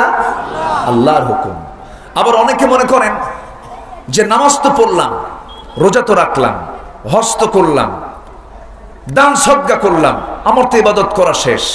আসলে কি এই কয়েকটা কাজে কি ইবাদত? আস্তে এই কয়েকটা কাজে কি ইবাদত? নামাজ পড়িয়ে যদি জান্নাত পাওয়া যেত, মসজিদের প্রথম কাতারে মুনাফিক নামাজ পড়ে না? মুনাফিক নামাজ পড়ে না? আমার নবীজির পিছনে, নবীজি যেখানে দাঁড়াতেন, আমার নবীজির ঠিক পিছনের মুসল্লায় দাঁড়াতো মুনাফিক নেতা আব্দুল্লাহ বিন উবাই বিন সুলুল। সে আমার নবীর পিছনে সে ইক্তেদা করত। নবীজির বক্তব্য শুনে শুনে তার দাড়ি ভিজে যেত, কপালটা ভিজে, গালটা ভিজে যেত। আব্দুল্লাহ বিন উবাই বিন সুলুল নবীর পিছনে পিছনে থেকে তার খুতবা গুলো শুনেছে, নামাজও 5 ওয়াক্ত পড়েছে। কিন্তু আমার নবীজি, ওই ব্যক্তিটা যখন মারা যায়, তার ছেলেটা খুব ভালো সাহাবী ছিলেন, তার ছেলে এসে বলছেন, ইয়া রাসূলুল্লাহ, আমার আব্বা খুব খারাপ লোক ছিলেন তা আমি জানি, কিন্তু আমার বাবা দুনিয়া থেকে বিদায় নিয়েছেন। হুজুর, আপনি মেহেরবানি করে আমার বাবার কাফনের জন্য কিছু কাপড় দেন, আপনার জুব্বাটা দিয়ে দেন। আমার নবীজি সাহাবীর দিকে তাকায় জুব্বাটা দিয়ে দিলেন। এরপরে বলছেন, হুজুর, ইয়া রাসূলুল্লাহ, মেহেরবানি করে আমার বাবার জানাজার দায়িত্বটা আপনাকে পালন করতে হবে, আপনি একটু আমার বাবার জানাজা পড়ায় দিবেন। রাসূল বললেন, ঠিক আছে যাও, জানাজায় যাব। জানাজায় গেলেন। এমনকি যখন তার লাশটা দাফন করা হবে, তার মুখের মধ্যে নবীজির মুখের লালাও দিয়ে দিলেন। জানাজা যখন শুরু হয়ে গেছে, পিছন থেকে ওমর ফারুক রাদিয়াল্লাহু তাআলা আনহু বলছেন, ইয়া রাসূলুল্লাহ, আপনি কার জানাজা পড়াচ্ছেন? পিছন থেকে জামা টানতেছেন। রাসূল বলছেন, ওমর আমাকে বাধা দিও না, আমি জানাজাটা শেষ করে ফেলি। জানাজা শেষ হয়ে গেল। নবীজি তার জন্য জুব্বা দিলেন, মুখের থুতু লাগায়া দিলেন, মুখের লালা দিয়ে দিলেন, জানাজার তার জন্য দোয়াও করলেন। এত কিছু করার পর আল্লাহর পক্ষ থেকে আয়াত নাযিল হলো, ইস্তাগফির লাহুম আও লা তাস্তাগফির লাহুম ইন তাস্তাগফির লাহুম ৭০ মাররাতান ফালান ইয়াগফিরাল্লাহু লাহুম। হে নবীজি, আপনি তাদের জন্য দোয়া করুন অথবা না করুন, ৭০ বারও যদি তাদের জন্য আপনি আল্লাহর কাছে মাফ চান, আল্লাহ তাদের গুনাহগুলো মাফ করবেন না, কারণ তারা মুনাফিক। তারা কি বলেন? মুনাফিক। নবীর দোয়ায় মুনাফিকের জন্য কোনো কাজে আসে নাই। নবী পর্যন্ত দোয়া করো, সেই দোয়া আল্লাহর দরবারে কবুল হয় নাই। তারা কি নামাজ পড়ে নাই? আজ থেকে নামাজ পড়ে নাই? আমার দেশে এরকম নামাজি আছে না নাই? আসতে বলবেন না, আছে না নাই? নামাজও পড়ে, সুদও খায়, নামাজও পড়ে দুনিয়ার দল করে, নামাজও পড়ে মানুষের তৈরি করা দল করে। আছে না? আছে না? আছে না? আমার ভাইয়েরা, আমার নবীজি তার জন্য জানাজা পর্যন্ত পড়ালেন। প্রশ্ন করা হলো, ইয়া রাসূলুল্লাহ, আপনি তাকে কেন জুব্বা দিলেন? আপনি তার জন্য কেন দোয়া করলেন? সঙ্গে সঙ্গে তিনি বললেন, সাহাবীরা, আমি তাকে জুব্বাটা এই জন্য দিয়েছি, আমার বস্ত্রহীন চাচাকে সে কাপড় দিয়ে সাহায্য করেছিল, এই জন্য আমি তার বদলা স্বরূপ দিয়ে দিলাম। আমার সাহাবী ওই মুনাফিকের ছেলে, আমার নিবেদিত সাহাবী, আমার সাহাবী এসে তার বাবার জন্য দোয়া চায়, আমি কি মানা করতে পারি নাকি?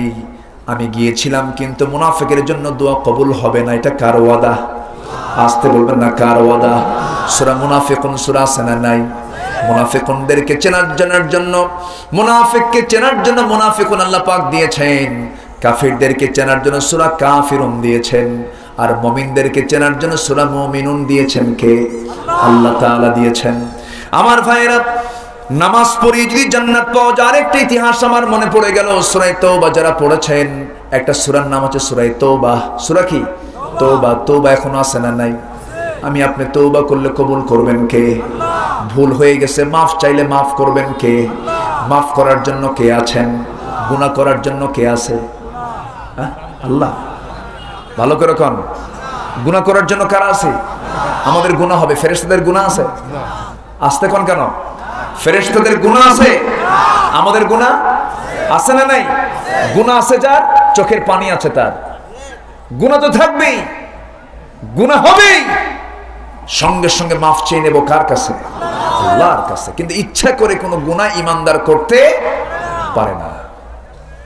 আমার ভাইয়েরা, আমার বন্ধুগণ, মনোযোগ দিয়ে একটু খেয়াল করবেন। খুব গুরুত্বপূর্ণ একটা কথা আমি এখন বলতেছি, কান লাগিয়ে একটু মনোযোগ দিয়ে শুনুন। নামাজ পড়লেই যে জান্নাত পাওয়া যায় না, নামাজ পড়লেই যে সব ইবাদত পূরণ হবে না, শুধু রোজা রাখলেই যে সব ইবাদতের সব হক পূরণ হবে না, তার বড় প্রমাণ হলো আমার নবীজি তাবুক অভিযানে বের হলেন। কোন অভিযান বলেন?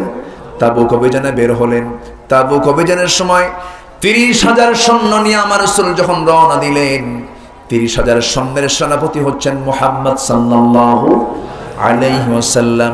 ৩০,০০০ সৈন্য নিয়ে যখন তিনি রওনা করলেন, ৩০,০০০ সাহাবীর হাতেই তখন অস্ত্র ছিল। আমার নবীর সেই অভিযানটাই ছিল সবচেয়ে বড় অভিযান। রোমানদের বিরুদ্ধে তার অভিযানটা ছিল। মদিনার মসজিদ থেকে তিনি বের হচ্ছিলেন।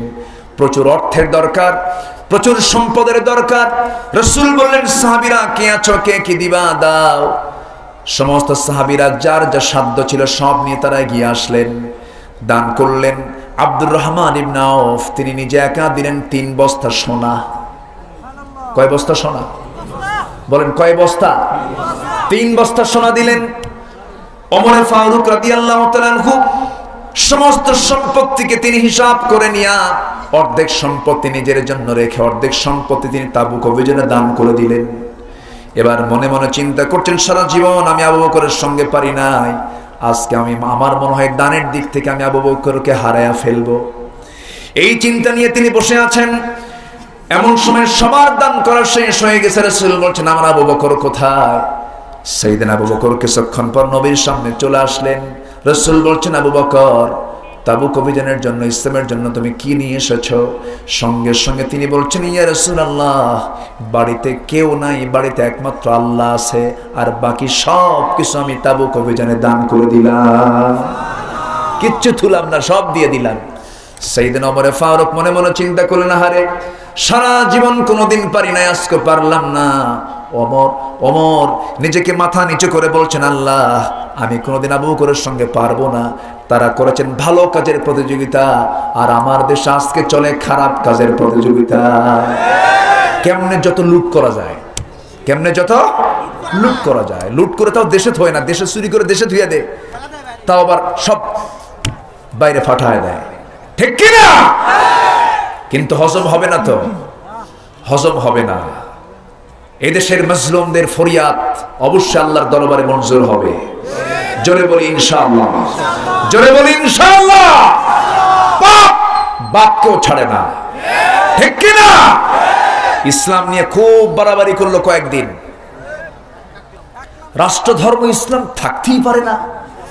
তার কথার ভেস কি দেখছেন? এখন তোমার বউ কথা শোনে না, ঠিক কিনা?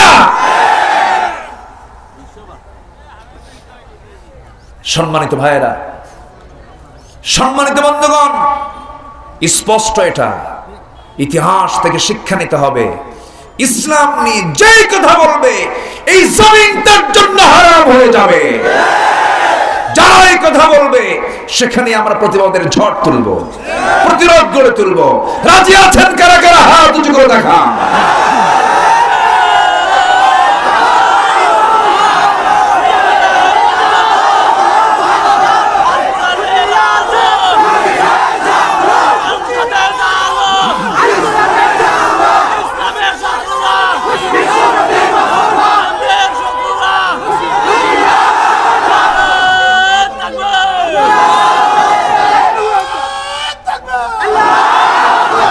সম্মানিত ভাইয়েরা, আমাদের স্পষ্ট কথা, 180 কোটি মানুষের হৃদয়ের যিনি স্পন্দন, 180 কোটি মুসলমানের কলিজার যিনি মানুষ, তিনি হচ্ছেন মুহাম্মদুর রাসূলুল্লাহ। তিনি হচ্ছেন আমার একমাত্র নেতা। এছাড়া আমরা কোন নেতা মানি না। সোজা সাপটা কথা, আমরা কোন আইন মানি না, একমাত্র কার আইন ছাড়া? আসতে বলবেন না, কার আইন ছাড়া? আমাদের রবকে, আমাদের আইনদাতাকে, আমাদের বিধানদাতাকে, আমাদের নেতাকে, আমাদের নেতাকে মুহাম্মদ সাল্লাল্লাহু। আমাদের সংবিধান কি? যেরকম আমাদের সংবিধান কি? তাহলে এগুলো সব আছে না আমাদের? নতুন করে যারা বানাবে তারাই হলো মুনাফিক, ঠিক কিনা? তারাই হলো ফাসিক, তারাই হলো জালিম। সোজা কথা, ওয়াজ শেষ, আসেন দোয়া করি। হ্যাঁ দেখছেন কি জোরে কয় না? আলোচনা চালাবো, জোরে বলি ইনশাআল্লাহ। ইবাদত করব কার? এক জায়গায় না সব জায়গায়? নামাজও ইবাদত, ব্যবসা তো ইবাদত। নামাজও ইবাদত, মন্ত্রিত্ব পালনও ইবাদত। নামাজও ইবাদত, চাকরি তো ইবাদত, ঠিক কিনা? ইবাদত ছাড়া কোনো জায়গা আছে না। হযরত আলী রাদিয়াল্লাহু তাআলা আনহু, তিনি একটা লোকের অধীনে চাকরি করতেছেন, ডে লেবারের, মানে সকাল থেকে সন্ধ্যা পর্যন্ত তিনি একটা কাজের জন্য তিনি এঙ্গেজ হয়ে আছেন, তাকে সন্ধ্যায় পেমেন্ট দেবে। ওমর ফারুক রাদিয়াল্লাহু তাকে ডাকতেছেন ইমার্জেন্সি একটা রাষ্ট্রীয় পরামর্শের জন্য। বলা হলো তুমি আলীকে ডাক দাও তো। তিনি বললেন আমি এখন যেতে পারবো না, আমি এখন অন্যের অধীনে আছি, সন্ধ্যার পরে যাব আমি। আল্লাহু আকবার বলবেন না? এটার নাম ইবাদত। এটার নাম কি? ইবাদত। কাদের ভাই ঘুম পারেন নাকি? এই এখানে আসেন, আসেন এখানে, আসেন, আসেন এখানে বসেন। জি বলি আলহামদুলিল্লাহ। ঘুম পাড়া তো সুন্নত, সমস্যা কি? ঘুম পাড়া তো অসুবিধা না। হ্যাঁ ঘুম পারেন, দেখি না যা আছে কথা। বলি আলহামদুলিল্লাহ। শুনেন, যে উঠবে তাকে ধরবেন, কোনো ওঠা উঠি নাই, বসে। কষ্ট পাচ্ছেন নাকি আপনারা? তাহলে কোন অভিযানের কথা বলতেছে? কোন অভিযান? তাবুক। বলেন কি বলেন? তাবুক। তাবুক একটা এলাকা, সেই তাবুকের প্রান্তরে রোমান সৈন্যরা প্রস্তুতি নিচ্ছে রাসূলকে পরাজিত করার জন্য। আমার নবীজি 30,000 সৈন্য নিয়ে প্রস্তুতি নিচ্ছেন। প্রচুর সম্পদের দরকার, সম্পদের স্তূপ জমা হয়ে গেছে। সবাইকে নিয়ে তিনি রওনা করলেন। সেই দিন আমার নবীর মাথায় পাগড়ি না হেলমেট? বলেন বলেন বলেন বলেন। সেদিন নবীর হাতে তসবিহ না তরবারি? সেদিন নবী কি হেঁটে হেঁটে না ঘোড়ার পিঠে? ঘোড়ার পিঠে। অশ্বারোহী সমরনায়ক জনাবে মুহাম্মদুর রাসূলুল্লাহ সাল্লাল্লাহু আলাইহি সাল্লাম সবার সামনে। মার খেয়েছেন সবচেয়ে বেশি কে? আমার নবী। যুদ্ধের পিছনে না সামনে? শত্রুকে মোকাবেলা করতে গেছেন রাসূলকে পিছনে না সামনে? সামনে। পিটুন খাইছেন বেশি কে? রাসূল। নেতা বেশি পিটুন খেয়েছেন পৃথিবীতে একজন, তিনি হচ্ছেন মুহাম্মদ সাল্লাল্লাহু। আর আমার দেশে নেতা বেশি পিটুন খায় না কর্মী বেশি পিটুন খায়? তোরা যা পিছন থেকে দেখি রে, ঠিক কি না? আর আমার নবী বলেন না, সব পিটুন আমার উপর দিয়ে যাক, আমার উম্মত নিরাপদে থাকুক। যেরকম সুবহানাল্লাহ। নবীজির মারা যাওয়ার আগেও কার কথা মনে করেছেন? আমাদের কথা, আমাদের কথা। রাসূল মারা যাচ্ছেন, মুমূর্ষ অবস্থা, একবার হুঁশ একবার বেহুশ। রাসূল বলেন, আয়েশা আমার শরীরটা ভালো যাচ্ছে না, আমি যে কোনো মুহূর্তে মারা যাব, তুমি আমার মেয়ে ফাতিমাকে ডাক দাও। ফাতিমাকে ডাক দিলেন, বিদায় দিলেন। ফাতিমার কান্না থেমে গেল। বললেন, তুমি চিন্তা করো না, আমার মরার পর পর তোমার মৃত্যু হবে। দুনিয়াতে কাছাকাছি ছিলাম, কবরও কাছাকাছি থাকবো। মৃত্যুর কথা শুনলে মানুষ ভয় পায়। আর ফাতিমা হাসি দিয়া রাসূলকে খুশি করে চলে গেলেন। যাক, আব্বাও যাচ্ছে, আমিও মরে যাচ্ছি। যেরকম সুবহানাল্লাহ। আমার নবী যখন বলছেন, আয়েশা শোনো, যে কোনো মুহূর্তে আমার মৃত্যু হবে, মালাকুল মউত চলে আসবে। মালাকুল মউত চলেও আসছেন। রাসূল বলছেন, আয়েশা আমার উম্মতকে একটা লাস্ট মেসেজ দিবা, আমার উম্মত যেন 5 ওয়াক্ত নামাজ না ছেড়ে দেয়। যেরকম সুবহানাল্লাহ। আমার নবীজির শেষ হুকুম এটা, শেষ কথা এটা। আর শেষ কাজ হচ্ছে মেসওয়াক করা। শেষ কাজ কি? মেসওয়াক করা। বেশি করে বিড়ি খাওয়ার জন্য। হ্যাঁ, বেশি করে বিড়ি খাওয়ার জন্য। আমার নবীজির শেষ আমল ছিল মেসওয়াক করা। কেন জানেন? মুখে যেন কোনো দুর্গন্ধ না থাকে, মুখ যেন অপরিষ্কার না থাকে। কারণ এই মুখে কার জিকির? এই মুখে কার জিকির? আর এই মুখে মানুষ কি যে জুলুম করে। আপনি ভাত খান, আপনি খাবার খান, আপনি ফল খান। আচ্ছা, ভাত আগে না ফল আগে? ভালো করে কোন, ভাত আগে না ফল আগে? লস হবে না আজকে এখানে আমার। ভালো করে কোন, ভাত আগে না ফল আগে? দেন ভাত আগে। থামেন। আচ্ছা, আমরা জানি ভরা পেটে ফল, খালি পেটে জল। এই কথাটা সম্পূর্ণ রং। এটা কোনো কোরআনের কথা না, এটা কোনো ডাক্তারদেরও কথা না। এটা লোক, মানে মানুষ মুখে মুখে বলে। এটা ভরা পেটে ফল নয়, খালি পেটে ফল, ভরা পেটে জল। আল্লাহু আকবার বলেন। খালি পেটে, এটা মেডিকেল সায়েন্স এখন প্রমাণ করেছে। এটা কেন জানেন? কোরআন থেকে দেখে প্রমাণ করছে। যেরকম সুবহানাল্লাহ। আমরা আগে ছিলাম, আমার আব্বাজান কোথায় ছিলেন? আমাদের আদি বাড়ি, বাপের ভিটা কোথায় বলেন? জান্নাতের মধ্যে প্রথম খাবার কি খাওয়ানো হবে? ফল। তাহলে আমাদের বডি আগে কোথায় ছিল? আসতে কয় কেন? আমার আব্বা কোথাকার? জান্নাতের বডিতে, জান্নাতে ঢুকছে আগে ফল। আপনাকে ফল না ঢুকে আগে খাবার ঢুকাবেন কেন? আগে ফল ঢুকাবো। জোরে বলি ইনশাআল্লাহ। আল্লাহ তাআলা বলেছেন, وَفَاكِهَةٌ مِّمَّا يَتَخَيَّرُونَ وَلَحْمِ طَيْرٍ مِّمَّا يَشْتَهُونَ وَحُورٌ عِينٌ كَأَمْثَالِ اللُّؤْلُؤِ الْمَكْنُونِ। জোরে বলুন আল্লাহু আকবার। জান্নাতের মধ্যে তোমাদের জন্য আমি আগে ফল দেব, সেই ফল তোমরা খাবে। কারণ আমার বন্ধুগণ, দুনিয়াতে ফলের পাশাপাশি আমরা যে খাবারগুলো রান্না বান্না করি, গরু গোশত রান্না করতে গেলে ঝাল একটু কম হয়, ঝাল একটু বেশি হয়, লবণ কম হয়, লবণ একটু বেশি হয়, শরীরে অ্যাডজাস্ট করানো হয়, পেট খারাপ হয়। কি খারাপ? পেট খারাপ হয়ে যায়। প্রসেস ফুড, এর মধ্যে কিছু ফুড পয়জন হয়ে যায়।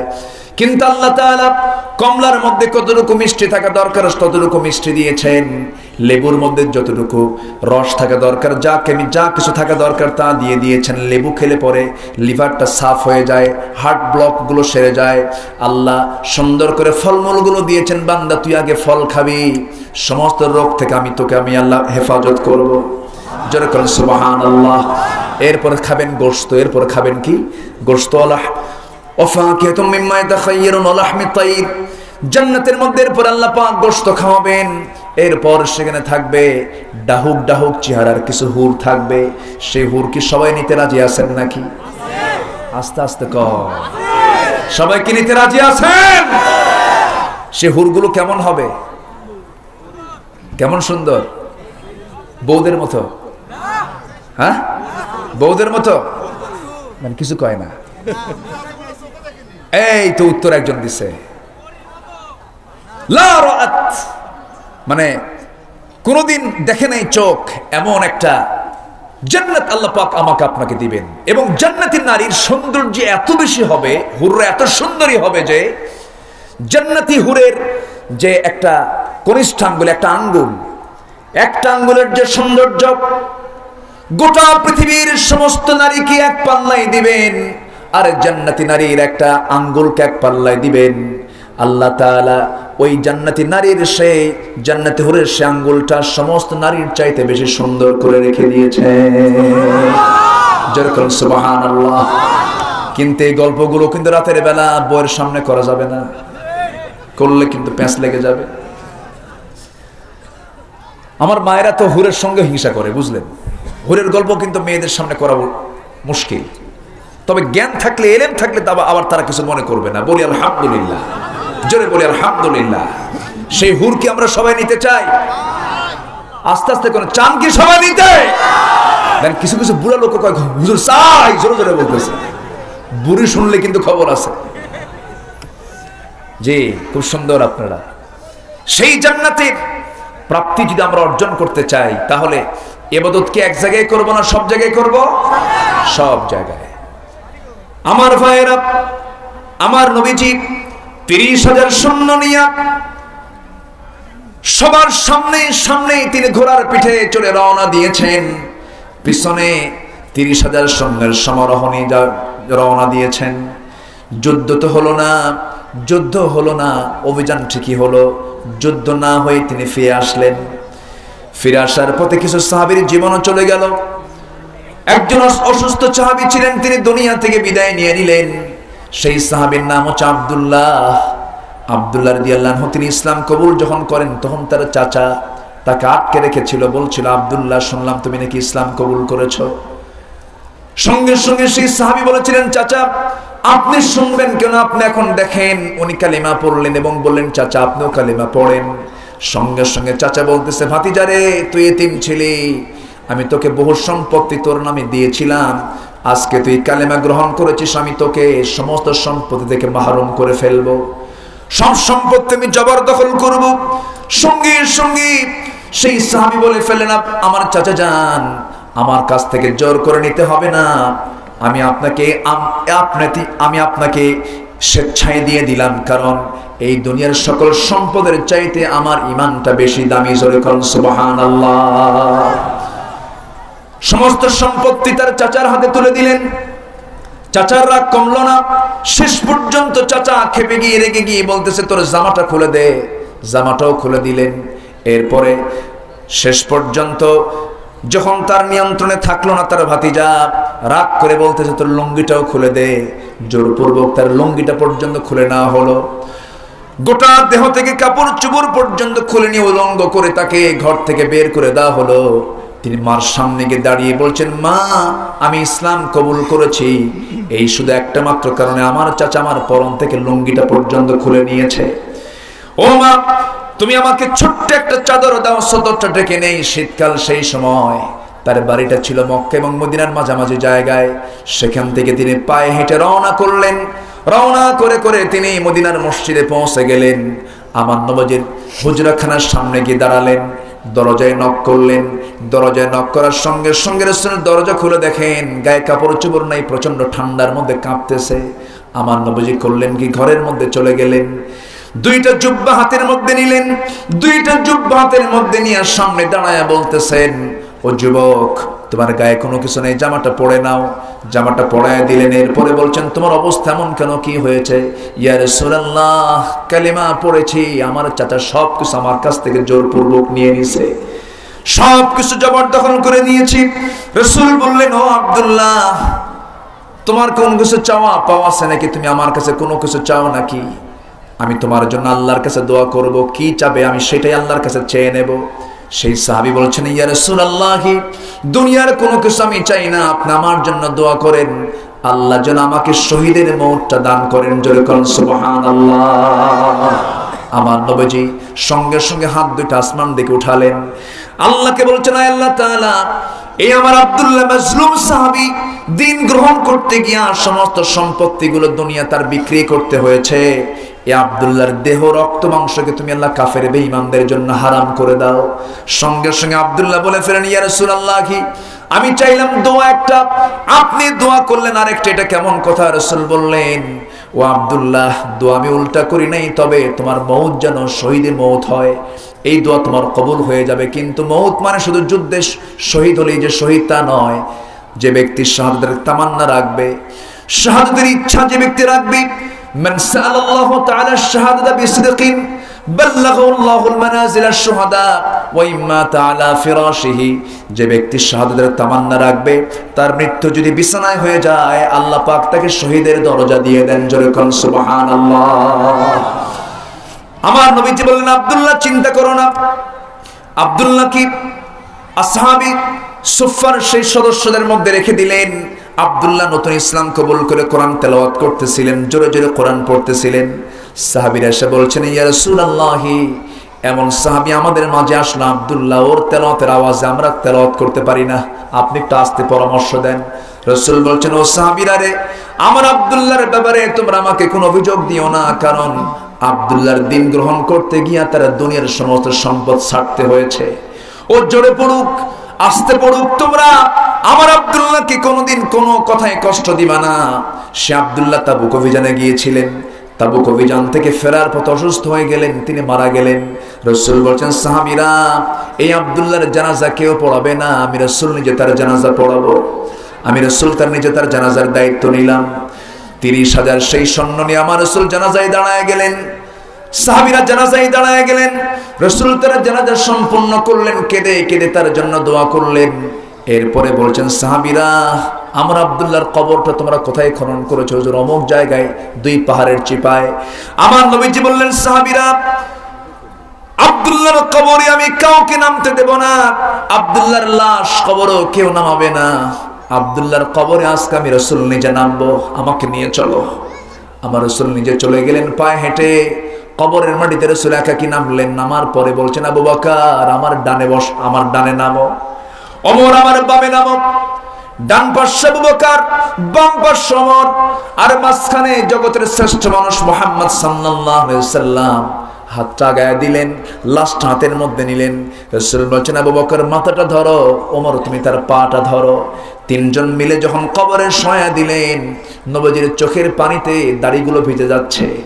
বুকের উপর হাতটা রেখে বলছেন, আয় আল্লাহ তাআলা, ও আকাশের মালিক, এই আব্দুল্লাহ দিন গ্রহণ করতে নিয়ে সব কিছু ছেড়ে দিয়েছে, আজকে মৃত্যুর সময় পর্যন্ত আমি ওর উপরে সন্তুষ্ট আছি। আল্লাহ, তুমি আমার আব্দুল্লাহর প্রতি রাজি হও, সন্তুষ্ট হয়ে যাও। এই দোয়া যখন করলেন, পাশে থেকে একজন সাহাবী অসহায়ের মতো তাকায় আছে, আর চোখের পানি ফেলে ফেলে কাঁদতেছে, আর দোয়া করছেন সেই সাহাবী। সেই সাহাবী সাধারণ কোন সাহাবী নন, সাদ ইবনে আবি ওয়াক্কাস রাদিয়াল্লাহু তাআলা আনহু। তিনি দোয়া করছেন, আল্লাহ তাআলা, আমার মতো পোড়া কপাল কেউ আছে নাকি?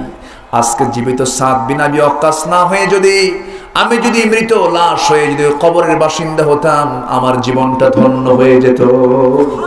জোরে বলেন সুবহানাল্লাহ, আরো জোরে বলেন সুবহানাল্লাহ। আমার নবীজি সেই তাবুক অভিযান থেকে ফিরে আসেন, মদিনার মসজিদে বসেছেন। বসার সঙ্গে সঙ্গে হঠাৎ করে একজন সাহাবী চলে আসলেন। আমার নবীর সামনে এসে বসে রাসূলকে লক্ষ্য করে বলছেন, হুজুর, আপনার কাছে আমি মাফ চাইতে আসছি। কি চাইতে আসছি? মাফ চাইতে আসছি। কি কি অপরাধ করেছো তুমি বলো হুজুর? যুদ্ধে আমি যাই নাই, অভিযানে আমি যাই নাই, রাসূল বলেন যাও নাই কেন? হুজুর গড়িমসি করছি, ইচ্ছা করে যাই নাই, ঢিলামি করেছি। রাসূল বললেন কেন তুমি ঢিলামি করেছো? হুজুর আমি যুদ্ধে যাই নাই, ভুল করেছি, আপনি আমাকে মাফ করে দেন, আল্লাহ যেন আমাকে মাফ করেন। এবার রাসূল বলেন কে কে এই কাজটা করেছো? হুজুর আরো দুইজন আছে। কে? হিলাল বিন উমাইয়া, আর কে আছে? মুরারা বিন রাবিআ। এই তিনজন আমরা ইচ্ছা করে যুদ্ধে যাই নাই, গড়িমসি করেছি, আমরা একটু ঢিলামি কেটেছি, ঢিল কেটেছি, আমরা যেতে পারতাম, যাব যাব যাব, আর যাই নাই। রাসূল বললেন তো ঠিক আছে, তুমি এখন চলে যাও। আমার নবী তিনজনের তালিকা করে মদিনার মসজিদের সমস্ত সাহাবীদেরকে জানিয়ে দিলেন, বিজ্ঞপ্তি আকারে দিলেন, শোনো এই তিনজন কাব, হেলাল এবং মুরারা, এই তিনজনের ব্যাপারে আমার সিদ্ধান্ত হলো এরা কেন যুদ্ধে গেল না, এরা আমার সঙ্গে কেন অংশগ্রহণ করলো না। 30,000 সৈন্যের মধ্যে তিনজন না গেলে কি খুব বড় কিছু হয়েছে নাকি বলেন? আমাদের কাছে তো এরকম মনে হচ্ছে। 30,000 সৈন্যের ভিতরে, 30,000 সাহাবীর ভিতরে মাত্র তিনজন না গেছে, না তারা যায় নাই। আমার রাসূল তো তাদেরকে মাফও করতে পারতেন, কিন্তু রাসূল বললেন কি শোনেন, রাসূল বলে দিলেন সাহাবীরা শোনো, এই তিনজন তারা কেন গেল না, তারা কেন গড়িমসি করলো, তারা কেন পিছে পড়ে গেল, তারা কেন মদিনায় তারা অবস্থান করলো, এটা আমি আমার জন্য, এটা আমার বুঝে আসে না, আমি ওদেরকে মাফ করতে পারবো না। আজকের থেকে আমার সিদ্ধান্ত পাকাপোক্ত হলো, এই তিনটা সাহাবীর সঙ্গে তোমরা কেউ কোনো কথা বলবা না, সালাম কালাম চলবে না, কোনো সম্পর্ক চলবে না। এই ঘোষণা যখন রাসূল দিয়ে দিলেন, এই তিনজন চরম অসহায়ের মধ্যে পড়ে গেলেন। ইচ্ছা করলে তারা ফাঁকিবাজি করতে পারতেন, কিন্তু নিজের রাসূলের কাছে এসে ধরা দিয়েছেন। এই তিনজন যখন এই আওয়াজটা যখন শুনতে পেলেন, তাদের কাছে দুনিয়াটা ছোট হয়ে গেল। কাব বিন মালিক রাদিয়াল্লাহু তাআলা আনহু সোজা বাড়িতে চলে গেলেন, দরজায় গিয়ে নক করলেন, গিন্নি আমার বউ দরজা খোলো। ভিতর থেকে দরজা লাগাই দিয়ে বউ উত্তর দিচ্ছে, আমার স্বামী গো, আমি দরজা খুললে কিন্তু এই বাড়িতে আমাকে আর আপনি পাবেন না, আপনি এই দরজা খুলে ঘরের মধ্যে ঢুকবেন, পিছনের দরজা দিয়ে আমি চলে যাব, আমি থাকবো না, কারণ রাসূল আপনার সঙ্গে বয়কট করতে অর্ডার দিয়েছেন। আপনি আমার স্বামী হতে পারেন, কিন্তু আমার নবীর অর্ডার আমার অবশ্যই মানতে হবে। আপনি যুদ্ধে যান নাই, আপনি অপরাধ করেছেন, আপনি যুদ্ধে যান নাই, জিহাদে যান নাই, আপনি মহা ভুল করেছেন, আমি আপনার সঙ্গে কোনো কথা বলবো না। আমি এখন দরজা যদি আপনি আমাকে খুলতে বাধ্য করেন, আমি বাড়ি থেকে বের হতেও বাধ্য হব। কাব বিন মালিক মনে মনে চিন্তা করেন, বেচারা মহিলা মানুষ, আমি আর দরজা খুলতে বলবো না। দরজা খোলার জন্য তিনি বললেন যে দরজা খোলার দরকার নাই, দরজা বন্ধ রাখো। দরজা বন্ধ রেখে ঘরে তার জায়গা হলো না, বাইরে বের হয়ে গেলেন। সামনে তার তিনটা ফুটফুটে বাচ্চা, 9 বছরের বয়স, 7 বছরের বয়স, 5 বছরের বয়স, ছোট্ট ছোট্ট বাচ্চাগুলোকে দেখে কেঁদে ফেললেন, আর বলতেছেন আমার বাচ্চাগুলো এইদিকে আয়, তোদের একটু আদর করি, ঘরের মধ্যে ঢুকতে পারতেছি না, তোদেরকে একটু আদর করে চলে যায়। ছোট্ট তিনটা বাচ্চাও বলতেছে, আব্বা তোমার সঙ্গে আমরা কথা বলবো না কেন, তুমি যুদ্ধে যাও নাই কেন, তুমি যুদ্ধে যাও নাই, রাসূল তোমার সাথে আমাদেরকে কথা বলতে মানা করে দিয়েছেন। কাব বিন মালিকের চোখের পানি তিনি আর আটকাতে পারেন না, হারে আমার বউগুলো হাতছাড়া হলো, আমার সন্তানগুলো হাতছাড়া হলো, কারণ মোহাব্বত হবে কার জন্য? আসতে কবেন না কার জন্য? একমাত্র সমস্ত ভালোবাসা হবে কার জন্য? আল্লাহর জন্য। স্বামী আগে না আল্লাহ আগে, স্ত্রী আগে না আল্লাহ আগে, সন্তান আগে না আল্লাহ আগে, বাবা আগে না আল্লাহ আগে। ওয়াইন জাহাদাকা আলা আল্লাহ তুশরিক, একটা আয়াত আছে না? ওয়াইন, এই আহলে আহমদ ভাই কই? ওয়াইন জাহাদাকা আলা আল্লাহ তুশরিক বিল্লাহ, তোমার পিতামাতা যদি তোমাকে শিরকের জন্য তোমাকে যদি জোর প্রয়োগ করে, সেই সময় তুমি তাদের কথাগুলো শুনবে না। তবে ফালা তুতিউহুমা ওয়া সাহিবহুমা ফিদ দুনিয়া মারুফা, জোরে বলি আল্লাহু আকবার। বাপ মা যদি আপনাকে শিরকের দিকে নিতে চায়, বাপ মার কথা মানা যাবে নাকি? আসতে বল, মানা যাবে? মানা যাবে না। আমি এখানে আলী আহমদ ভাইকে খুঁজে বের করছি, উনি হাফেজ মানুষ, তো হাফেজ তো জীবন্ত কোরআন, বলি আলহামদুলিল্লাহ, জোরে বলি আলহামদুলিল্লাহ। আমার ভাইয়েরা,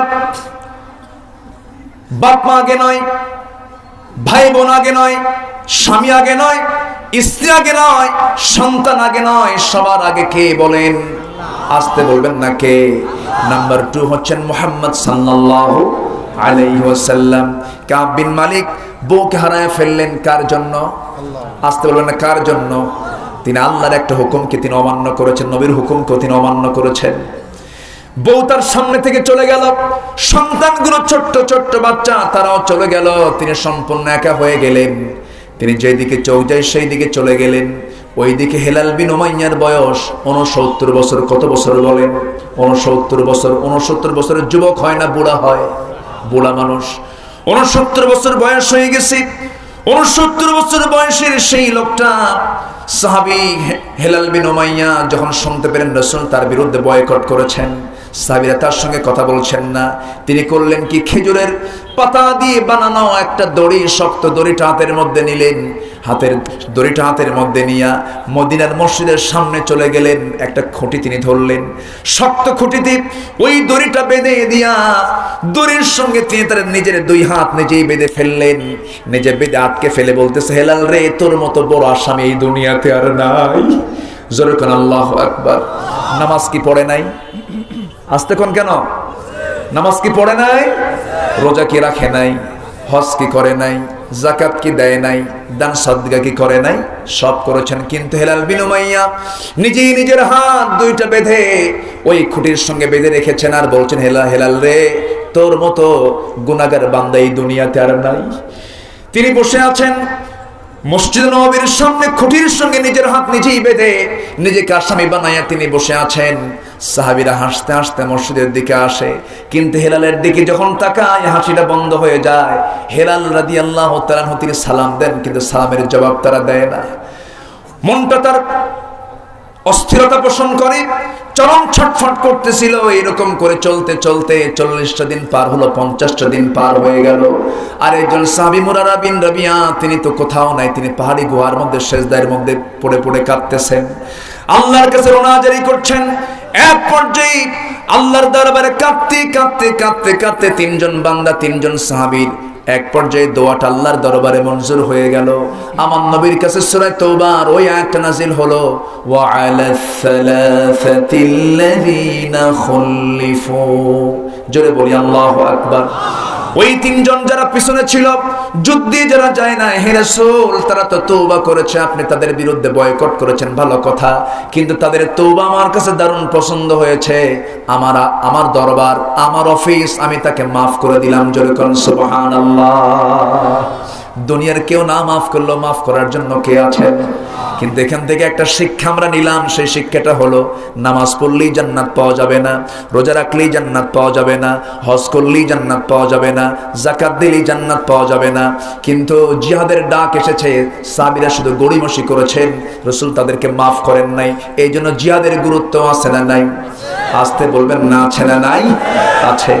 আমার ভাইয়েরা, নামাজে মুনাফিক চেনা যায় না, রোজায় মুনাফিক চেনা যায় না, হজে মুনাফিক চেনা যায় না, দান সাদগায় মুনাফিককে চেনা যায় না, কিন্তু মুনাফিককে চেনা যায় হলো মাঠে ময়দানে। ঠিক কি না? আমার ভাইয়েরা, আমার বন্ধুগণ, 4টা হুকুম আজকে আমরা শিখে যাব। নাম্বার 1, একটু করে বোঝানোর চেষ্টা করেছি ইবাদতটা কাকে বলে। ইবাদত মানে হলো বান্দার ইচ্ছায় বান্দা চলবে না, বান্দা চলবে কার ইচ্ছায়। আর বান্দা যে হুকুমগুলো মানবে, সব হুকুমগুলো মানবে কার? আল্লাহর। এটাই হচ্ছে ইবাদত। নাম্বার 2 হলো ইবাদত করবে ঠিক, কিন্তু শিরকের কাজ করা যাবে না। আল্লাহ তাআলা আরেক জায়গায় বলছেন, ওয়াল্লাযীনা আমানু ওয়ালাম ইয়ালবিসু ঈমানাহুম বিযুলমিন উলাইকা লাহুমুল আমনু ওয়া হুম মুহতাদুন। ঈমান যারা আনবে, ওয়ালাম ইয়ালবিসু ঈমানাহুম বিযুলমিন, এবং তার ঈমানটা কি, যে বান্দা শিরকের দ্বারা যে আচ্ছাদিত করবে না, শিরক মুক্ত যে ঈমান রাখবে, আল্লাহ বলছেন ওই বান্দার জন্য আমি আল্লাহ নিরাপত্তার সহ তাকে আমি আল্লাহ জান্নাত দেব। জোরে কোন সুবহানাল্লাহ। আমার ভাইরা, শিরকের প্রথা আমার দেশে আছে না নাই? বিভিন্ন শিরক আমার দেশে আছে। 1 নাম্বার শিরক আমি যেটা মনে করি সেটা হলো, যে বান্দা আল্লাহর আইনকে বাদ দিয়া দুনিয়ার আইনকে যারা বিশ্বাস করবে, এটাই হচ্ছে সবচেয়ে বড় শিরক। আছে না নাই? আসতে বলবেন না, আছে না নাই? আমার চরিত্র, আমার মডেল হচ্ছেন মুহাম্মদ সাল্লাল্লাহু আলাইহি ওয়াসাল্লাম। এই রাসূলকে বাদ দিয়ে অন্য কোন নেতাকে মানা যাবে নাকি? আসতে কবেন, নেতাকে মানা যাবে নাকি? আমার বন্ধুগণ, আমার নবীর দল ছাড়া অন্য কোন দল করা যাবে না, কারণ মৃত্যুর সময় আমাকে যখন লাশ রাখা হবে কবরে, সেই সময় আমাকে যখন নামানো হবে একটা দোয়া পড়ে নামানো হবে, সেটা হচ্ছে বিসমিল্লাহি ওয়া আলা মিল্লাতি রাসূলিল্লাহ, বিসমিল্লাহি ওয়া আলা মিল্লাতি রাসূলিল্লাহ। আল্লাহর নামে, রাসূলের দলে, রাসূলের উম্মতে, রাসূলের দলে আমি তাকে কবরে শোয়া দিলাম। সারা জীবন করছেন আরেকজনের দল, মরার সময় রাসূলের দলে, কাম হবে নাকি? আসতে কবেন না, কাম হবে নাকি? সারা জীবন তুমি অন্য আদর্শ ধারণ করেছ, মৃত্যুর সময় তোমার কবরে হাজার বার এই দোয়া করলেও কাম হবে না। এই জন্য কবরের সেই কবরে যে দোয়াটা পড়ায়া আমাকে আপনাকে শোয়ানো হবে, সেই দলটা করে যেতে হবে, নবীর দলটা আমাকে আপনাকে করে যেতে হবে। আমার বন্ধুগণ, এই জাতীয় শিরকের কাজ আমরা করব না। আমরা সৃষ্টি আল্লাহর হুকুমটা মানবো, কার? আল্লাহ তাআলার। এরপরে চাইতে গেলে কার কাছে চাবো? আসতে বলবেন না, কার কাছে চাবো? হাই রে ভাই, কি করে খাবো, আমার তো কিছু উপায় নাই। এটা কি কথা হলো বলেন? শিরকের কথা হলো। ভাইরা, আমার চাকরি যদি না হয় আমি না খেয়ে মরে যাব, এটা কি কথা হলো বলেন? এরপরে এরকম করে বহু কথা আমাদের মুখ থেকে বের হয়ে যায়, এই সমস্ত শিরকের কথাগুলো বলা যাবে না। আমার ভাইয়েরা, রিস্কের দায়িত্ব পৃথিবীর কারো নয়। অনেকে বলে হুজুর বাচ্চাকে মাদ্রাসায় পড়াবো, বাচ্চা ভাত পাবে তো নাকি? এই সমস্ত কথাগুলো কিসের কথা বলেন? আসতে বলবেন না, কিসের কথা বলেন? শিরকের কথা। আমি তো মনে করি এই জাতির জন্য সবচাইতে বড় সংকট, এই জাতির চরিত্র ধ্বংসের পিছনে সবচাইতে বড় সংকট হলো, আজকে যদি এই জাতির প্রত্যেকটা নাগরিকের কাছে যদি কোরআন শিক্ষা যদি পৌঁছে দেওয়া হতো, এই জাতির এই চারিত্রিক সংকট তৈরি হতো না। ঠিক কিনা বলেন? তার বাস্তব প্রমাণ বলি, কোন মাদ্রাসার সামনে কোন ছাত্র ছাত্রী বসে থাকার কোন সুযোগ আছে? আসতে মানে বসে থাকার কোন সুযোগ আছে? কোন মাদ্রাসার ছাত্র শিক্ষকের সঙ্গে বেয়াদবি করে এমন কোন রিপোর্ট আছে? না। কলেজে আসতে, কোন কলেজে, ইউনিভার্সিটিতে ছাত্র ছাত্রী ক্যাম্পাসের সামনে নোংরামি করে, আছে না নাই? হতো না, করতো না যদি কি থাকতো? কি থাকতো? কোরআনটা যদি থাকতো। অতএব জেনারেল লাইন বাদ দেন। জেনারেল তো সাধারণ, জেনারেল কি সাধারণ বলে না, জেনারেল নলেজ, সাধারণ নলেজ। জেনারেল বাদ দেন, সাধারণ বাদ দিয়ে অসাধারণ জ্ঞান সন্তানকে দিয়ে দেন। কোরআন হচ্ছে অসাধারণ জ্ঞান। জোরে বলি সুবহানাল্লাহ। জেনারেল তো জেনারেল, সাধারণ জিনিস। সম্মানিত ভাইয়েরা, মোবাইলে আমরা কথা বলি, আপনি তার কথার জবাব দেন মোবাইলে, এটা সাধারণ না অসাধারণ? সাধারণ। বলেন এটা কি বলেন? সাধারণ। আর ১৫০০ বছর আগে ওমর ফারুক রাদিয়াল্লাহু তাআলা আনহু মদিনার মসজিদ থেকে তিনি খুতবা বন্ধ করে, ইয়া সারিয়াল জাবাল, ও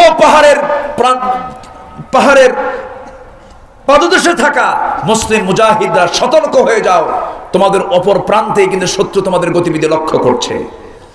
উপস্থিত মুসল্লিরা বললেন, ওমরে ফারুক আপনি খুতবা বন্ধ করে আপনি কি বললেন? তিনি বললেন, আমি মুসলিম মুজাহিদদের শত্রু চিনায় দিলাম। আল্লাহু আকবার বলেন। মোবাইলে কথা কইছে? মোবাইলে কথা কইছে? তাহলে এটা সাধারণ না, এটা অসাধারণ না, ওটা অসাধারণ? ওমর ছিলেন অসাধারণ জ্ঞানের অধিকারী, আর এটা হচ্ছে সাধারণ। মোবাইলে এটা সাধারণ, আর ওমর ছিলেন অসাধারণ ব্যক্তিত্ব। সমুদ্র পার হওয়ার জন্য নৌযান লাগে, যানবাহন লাগে, এছাড়া কি সমুদ্র পার হওয়া যাবে? বলেন, পার হওয়া যাবে? সাহাবীদের এমন ইতিহাসও আছে যারা সমুদ্র পাড়ি দিয়েছেন, কোনো যানবাহন লাগে না। আল্লাহু আকবার বলবেন না? ইতিহাস আছে না নাই? আছে না নাই? আছে। এই ইতিহাসও আছে। সাইয়েদনা সাদ বিন আবি ওয়াক্কাস রাদিয়াল্লাহু তাআলা আনহু, তিনি একটা অঞ্চলটা বিজয় করলেন। বিজয় করে কালিমার ঝান্ডা উঁচু করে ধরে সামনের দিকে তাকায় দেখেন বিশাল সমুদ্র, খরস্রোতা সেই সমুদ্র। এই সমুদ্রের তীরে এসে বললেন সাহাবীরা, ১০,০০০ সাহাবীকে লক্ষ্য করে বললেন, তোমরা কি চাও ইসলামটা এই জায়গায় থাকুক, না সমুদ্রের ওপারে আফ্রিকা পর্যন্ত ইসলাম পৌঁছে যাক? সবাই বললেন, আমরা ওপারও কালিমার পতাকা উড্ডীন করতে চাই। তিনি বললেন, তাহলে শোনো, আমি বিসমিল্লাহ কয়া ঘোড়া চালায় দিলাম সমুদ্রের ভিতরে। আল্লাহু আকবার বলবেন। ১০,০০০ সৈন্য নিয়ে এপার থেকে ওপারে গিয়েছেন, একটা ঘোড়ার পায়ের খুর পর্যন্ত ভিজে নাই। জোরে বলি সুবহানাল্লাহ। সাধারণ জ্ঞান না অসাধারণ জ্ঞান? সাধারণ জ্ঞান না অসাধারণ জ্ঞান? অসাধারণ। গিয়ে ওপারে গিয়ে পৌঁছেছেন। পৌঁছার পরে দেখেন বিশাল জঙ্গল, সন্ধ্যা হয়ে গেছে, হিংস্র জন্তু জানোয়ার। ভাবলেন এই রাত আমরা কেমনে কাটাবো। উঁচু একটা টিলার উপরে উঠলেন সাদ বিন আবি ওয়াক্কাস রাদিয়াল্লাহু তাআলা বললেন, এই বনের সমস্ত হিংস্র জন্তুরা, আমরা হলাম রাসূলুল্লাহর সাহাবী, আমরা যুদ্ধ করতে এসেছি, কালিমার পতাকা উড্ডীন করতে এসেছি। আজকে আমাদের জন্য এই রাতটা এই জায়গায় কাটাতে হবে। খবরদার কোন প্রাণী আমাদের প্রতি জুলুম করবি না। আল্লাহু আকবার বলেন। সিংহ সিংহের কাতারে, বাঘ বাঘের কাতারে, অজগর অজগরের কাতারে এক বন থেকে আরেক বনে গিয়ে পাড়ি দিয়েছে। সারা রাত তারা জঙ্গলে কাটিয়েছেন, একটা প্রাণীর আঁচড় তাদের গায়ে লাগে নাই। জোরে বলি আল্লাহু আকবার। সাধারণ জ্ঞান না অসাধারণ জ্ঞান। অতএব কোরআনের ওহীর জ্ঞান বাচ্চাকে দিতে হবে। সন্তান জন্ম নিলে সিদ্ধান্ত নেবেন সন্তানকে আগে হাফেজ বানাবো। জোরে বলি ইনশাআল্লাহ। আজকে কয়টা বাচ্চার দস্তরবন্দি হলো? কয়টা ছেলের? 2 জনকে। আমি তো মনে করি এই 2টা ছেলে হলো জগতের শ্রেষ্ঠ সন্তান। বলি আলহামদুলিল্লাহ। জোরে বলি আলহামদুলিল্লাহ। সন্তানদেরকে মাদ্রাসায় দেব। জোরে বলি ইনশাআল্লাহ। আল্লাহ তুমি কবুল করো, আল্লাহ তুমি কবুল করো। মা বোন অনেক এসেছেন, অনেক কথাই ছিল, কিন্তু রাত তো অনেক হয়ে যাচ্ছে, আমি আর বাড়াবো না। নাম্বার 3 হচ্ছে অবিল ওয়ালিদাইনি ইহসানা, পিতামাতার সঙ্গে সুন্দর আচরণ করার হুকুম কে দিয়েছেন? এটা কি সুন্নত হুকুম না ফরজ হুকুম? আসতে বলে সুন্নত হুকুম না ফরজ হুকুম? এই হুকুমটা কার? আল্লাহ তাআলার। এই বিষয়টা আমরা খেয়াল করবো। আল্লাহ তুমি এই 3টা হুকুম মেনে চলার তৌফিক তুমি সবাইকে দিয়ে দাও। আমি আর আলোচনা বাড়াবো না, রাত অনেক হয়েছে, 1:45 মতো বাজে। যতটুকু হয়েছে আমরা বলি আলহামদুলিল্লাহ। কেউ যাবেন না, বসেন। মাহফিল কমিটি আমাকে একটু আবদার করেছেন যে এতক্ষণ ধরে তো একজন চেয়েছেন আপনার হাতে অনেক মা বোন কিছু দিতে চান, ভাইরাও কিছু দিতে চান। তো মাদ্রাসার একটা ঐতিহ্য লালন করছে, প্রায় 48 বছর ধরে এই মাহফিল চলছে। তো মেহেরবানি করে যদি কেউ কিছু দিতে চান, একটু চাদর যাবে, কম বেশি যে যা পারে আমরা সবাই দেব। জিকির করে সুবহানাল্লাহ আলহামদুলিল্লাহ। জি সবাই বলছি সুবহানাকাল্লাহুম্মা আশহাদু আল্লা ইলাহা ইল্লা আনতা আস্তাগফিরুকা ওয়া আতুবু ইলাইকা। চিৎকার মেরে বলি আল্লাহ আমার জীবনের সগীরা কবীরা, ছোট বড় সব গুনাহ তুমি আল্লাহ মাফ করে দাও, মাফ করে দাও। জোরে বলুন ইয়া রাব্বাল আলামিন, ইয়া রাব্বাল আলামিন। সবাই বসে পড়ুন।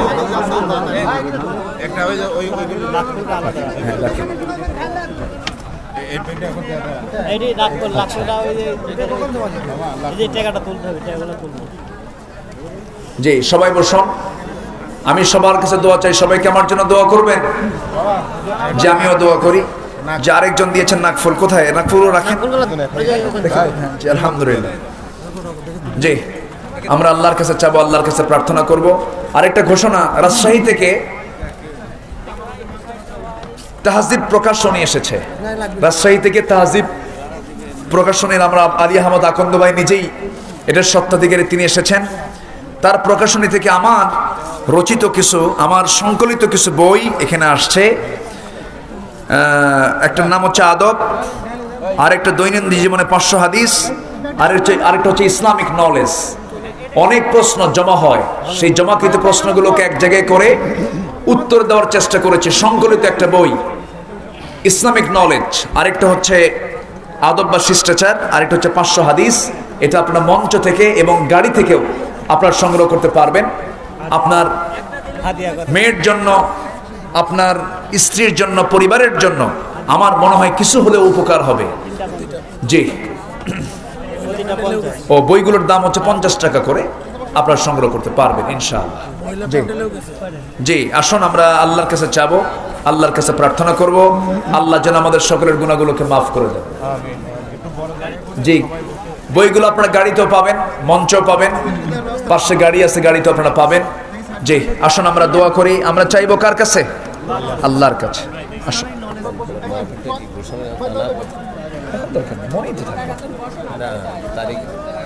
বনপাড়ার মাহফিল না? বনপাড়ার মাহফিল আগামী ডিসেম্বরের 29, 30, 31 না? 29, 30, 31 উনি ডেটটা শিডিউল করে ফেলেছেন।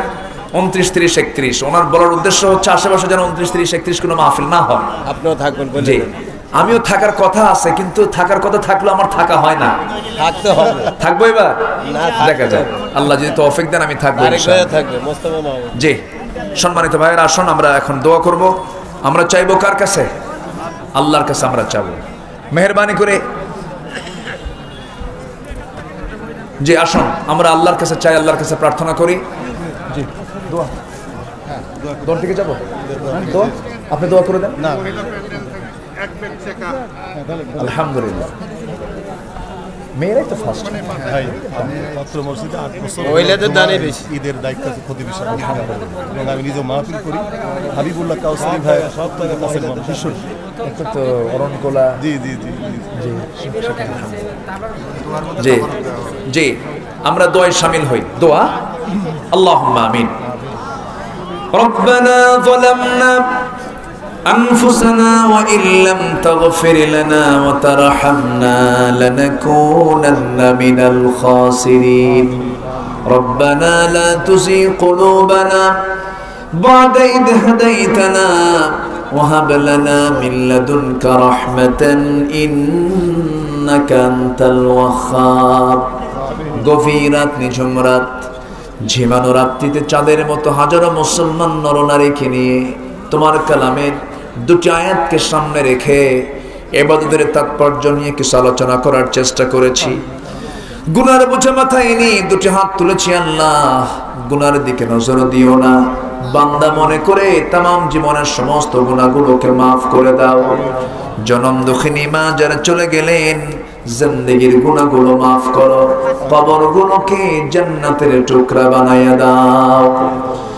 আল্লাহ তাআলা, অনেক আলোচনা শেষ করে বাড়ি ফিরে যাব। বাড়িতে ফিরে গিয়ে সবাইকে পাবো, কিন্তু মার ঘরে তাকায় দেখবো মা আমার নাই রে, আব্বা নাই। যারা আব্বা আম্মা দুনিয়া থেকে বিদায় নিলেন, জিন্দেগির গুনাহগুলো মাফ করো, কবরগুলোকে জান্নাতের বাগিচা বানাইয়া দাও। সবাই চক্ষু বন্ধ করুন, হাত একটু উঁচু করুন, আল্লাহর সেখানে দোয়া পড়ে দিল থেকে মন থেকে সবাই বলুন, রব্বির হামহুমা কামা রব্বায়ানি সগীরা। সবাই বলুন, রব্বির হামহুমা কামা রব্বায়ানি সগীরা। ও আল্লাহ, বিশেষ করে মাহফিলের আয়োজন যারা করলেন, শোনার জন্য যারা আসলেন, বিনিময়ে কিয়ামতের কঠিন ময়দান, যেদিন কেউ কাউকে চিনবে না, এমনকি মা সন্তানকে পর্যন্ত অস্বীকার করে বসবে, যেদিন মানুষ কাঁদতে কাঁদতে চোখের পানিগুলো ফুরে যাবে, চোখ থেকে রক্ত বের হওয়া শুরু হয়ে যাবে, সেই কঠিন মুসিবতের দিন এ মাহফিল সবার জন্য নাজাতের মাধ্যম বানায় দিও আল্লাহ। আল্লাহ তাআলা, তোমার বান্দাগুলোকে এমন সময় হাত তুলেছি যে সময়টা দোয়া কবুলের সময়। তোমার বান্দাগুলো কি চায়, তোমার বান্দাদের মনের চাওয়াকে তুমি আল্লাহ পাওয়া করে দিও। যার যার সমস্যা তুমি আল্লাহ সমাধান করে দিও। রোগাক্রান্তকে রোগ মুক্ত করে দাও, ঋণগ্রস্তকে তুমি আল্লাহ ঋণ মুক্ত করে দাও। যে ঘরে সন্তান নাই, সন্তান দিয়ে ঘরটা তুমি আল্লাহ ভরাইয়া দাও। আল্লাহ তাআলা, গোটা দুনিয়ার মুসলমানদের পায়ের তলায় মাটি নাই, মুসলমানরা লাশ হয়ে মরলেও কেউ ফিরেও তাকায় না। আল্লাহ তাআলা, মুসলমানদের জন্য তুমি আল্লাহ একটা ওমরের মতো নেতা পাঠানোর ব্যবস্থা করে দাও। মুসলমানদের এই ক্রাইসিস পিরিয়ডে ওমরের মতো, আবু বকরের মতো একজন নেতার বড় প্রয়োজন। আল্লাহ, মেহেরবানি করে এই সংকটকালে মুসলিম উম্মাহকে তুমি আল্লাহ একটা প্ল্যাটফর্মে আসার তৌফিক দিয়ে দাও। আল্লাহ তাআলা, এই মাহফিলটা বাস্তবায়ন করতে গিয়ে যারা শ্রম দিয়েছেন, অর্থ খরচ করেছেন, কত সময় তারা দান করেছেন, সবার শ্রম অর্থ দানকে তুমি আল্লাহ দয়া করে কবুল আর মঞ্জুর করে নাও। তোমার বান্দা বান্দিরা তোমার রাসূলের মাদ্রাসাকে মহব্বত করে, তোমার দ্বীনি প্রতিষ্ঠানকে মহব্বত করে কত অর্থ দান করেছে, আল্লাহ সবার অর্থ দানকে তুমি আল্লাহ কবুল করে নাও। যাদের আত্মীয় স্বজন দুনিয়া থেকে বিদায় নিয়েছেন, জিন্দেগির গুনাহগুলো মাফ করে দাও। দোহা ভাগ্যবান যুবকের নাম তুমি, তার খেদমতকে তুমি আল্লাহ কবুল করে নাও। আয় আল্লাহ তাআলা, আমার ডানে, আমার বামে, আমার সামনে পিছনে যত ভাই হাত তুলেছেন, আল্লাহ গো আড়ালে যত মা বোন হাত তুলেছেন, যার যা প্রার্থনা তুমি আল্লাহ কারো হাত ফিরাইয়া না দিয়ে তুমি আল্লাহ মেহেরবানি করে কবুল আর মঞ্জুর করে নাও। আয় আল্লাহ তাআলা, এই দোয়া আমার জীবনের শেষ দোয়া হতে পারে, এই চাওয়াটা আমার জীবনের শেষ চাওয়া হতে পারে। কোন দিন মরবো জানি না, মরতে যখন হবে তুমি আল্লাহ শহীদি মওত কপালে জুটাইয়া দিও। اللهم حاسبني حسابا يسيرا يا مقلب القلوب ثبت قلبي على دينك اللهم حاسبني حسابا يسيرا يا مقلب القلوب ثبت قلبي على دينك। হায় আল্লাহ তাআলা, এই পৃথিবীতে আসার তো সিরিয়াল ছিল রে, যাওয়ার তো কোনো সিরিয়াল নাই, কোন দিন মরবো আমরা জানি না। তবে আল্লাহ এমন ভাবে নিও না যেইভাবে নিলে পরে তোমার কাছে আমরা ধরা খেয়ে যাব। আল্লাহ মেহেরবানি করে শিরক মুক্ত কুফর মুক্ত জীবন গড়ার তৌফিক তুমি আল্লাহ দিয়ে দিও। যে ইবাদত তোমার দরবারে পছন্দ হয় সেই ইবাদতের অনুকূলে জীবনটা সুন্দর করে সাজানোর তৌফিকটা দিয়ে দিও। সন্তানদের চেহারার দিকে তাকালে যেন চক্ষু শীতল হয় এমন সন্তান আমাদের তুমি আল্লাহ দান করো। আল্লাহ পরিবারের শান্তি হলে পরে পরিবারের শান্তি দিয়ে দিও। আয় আল্লাহ তাআলা, পুঁজিতে ঘাটতি থাকলে পুঁজিতে তুমি আল্লাহ বরকত দিয়ে দিও। দোহাবাই তার ছেলের জন্য দোয়া চেয়েছেন, সন্তানটাকে সুলতানুল আরিফিন বানায়া নিও। আয় আল্লাহ তাআলা, কোন দিন মরবো জানি না, প্রত্যেক দিন মাইকে প্রায় প্রায় শুনি মৃত্যুর খবর আসে, জানাজায় চলে যায়, বন্ধু চলে গেছে, অনেকের চাচা ভাতিজা আত্মীয় স্বজন চলে গেছে, কিন্তু একদিন সংবাদ যাবে রে, আব্দুল্লাহ আমিন আর বেঁচে নাই, আলী আহমদ এখন বেঁচে নাই, কাদের বংশী দুনিয়াতে বেঁচে নাই, মারা গেছে রে। ও আল্লাহ, ওই রকম করে জানাজায় লোকজন হাজির হবে রে, সালাম কালাম চলবে না, জানাজায় শামিল হয়ে চোখের পানি ফেলবে, আত্মীয় দিয়ে ঘর বাড়ি ভরে যাবে, জানাজা শেষ হয়ে যাবে, দেরি করবে না, টেনে হেঁচড়ে আমাকে ঘর থেকে বের করে দিয়া, সেলাইওয়ালা কাপড় চোপড় সেলাই খারাপ হলে পরে টেইলার্সকে গিয়ে আমরা গালি দিয়েছি, কিন্তু মারা যাওয়ার সঙ্গে সঙ্গে সেই সেলাইওয়ালা কাপড়টা কেচি দিয়ে কেটে কেটে খুলে নিয়া আমাকে এমন জামা পরাবে যেই জামার সেলাই পকেট বোতাম থাকবে না রে, মাথায় বাঁধন পায়ে বাঁধন দিয়া দিয়া রে জানাজায় শামিল করে দেবে, জানাজা হয়ে যাবে, মরা মুখ সব দেখে দেখে চলে যাবে, আমাকে খাটনিতে চড়ায় দিয়া কবরের দিকে নিয়ে চলে যাবে। দুনিয়াতে বাতি ছাড়া ঘরে থাকা যায় না, এমন ঘরে ঢুকাবে যেই ঘরে কোনো বাতি লাইট দরজা জানলা কিছুই থাকবে না, শোয়া দেবে রে, বাঁশ চাপা দেবে, আত্মীয় স্বজন সব পাষাণের মতো থুয়ে চলে আসবে।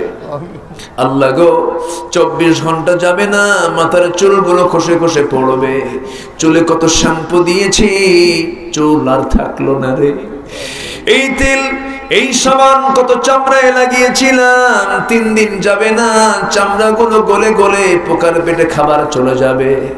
আয় আল্লাহ তাআলা, যেই দেহটাকে সাজিয়েছিলাম সেই দেহের মধ্যে পোকার জন্ম হবে, 7 দিন যাবে না, পেটের নাড়ি ভরে সব চোখ মুখ কান নাক দিয়ে বের হতে থাকবে।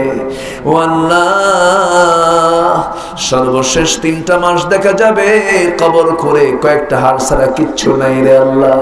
এই তো দুনিয়ার নিয়ম, তোমার কাছে ফরিয়াদ করে তোমার পছন্দের বান্দা হিসেবে আমাদেরকে তুমি আল্লাহ কবুল আর মঞ্জুর করে নিও। মওতের সময় সবার জবানে জারি করে দিও লা ইলাহা ইল্লাল্লাহ মুহাম্মাদুর রাসূলুল্লাহ। সবাই বসুন।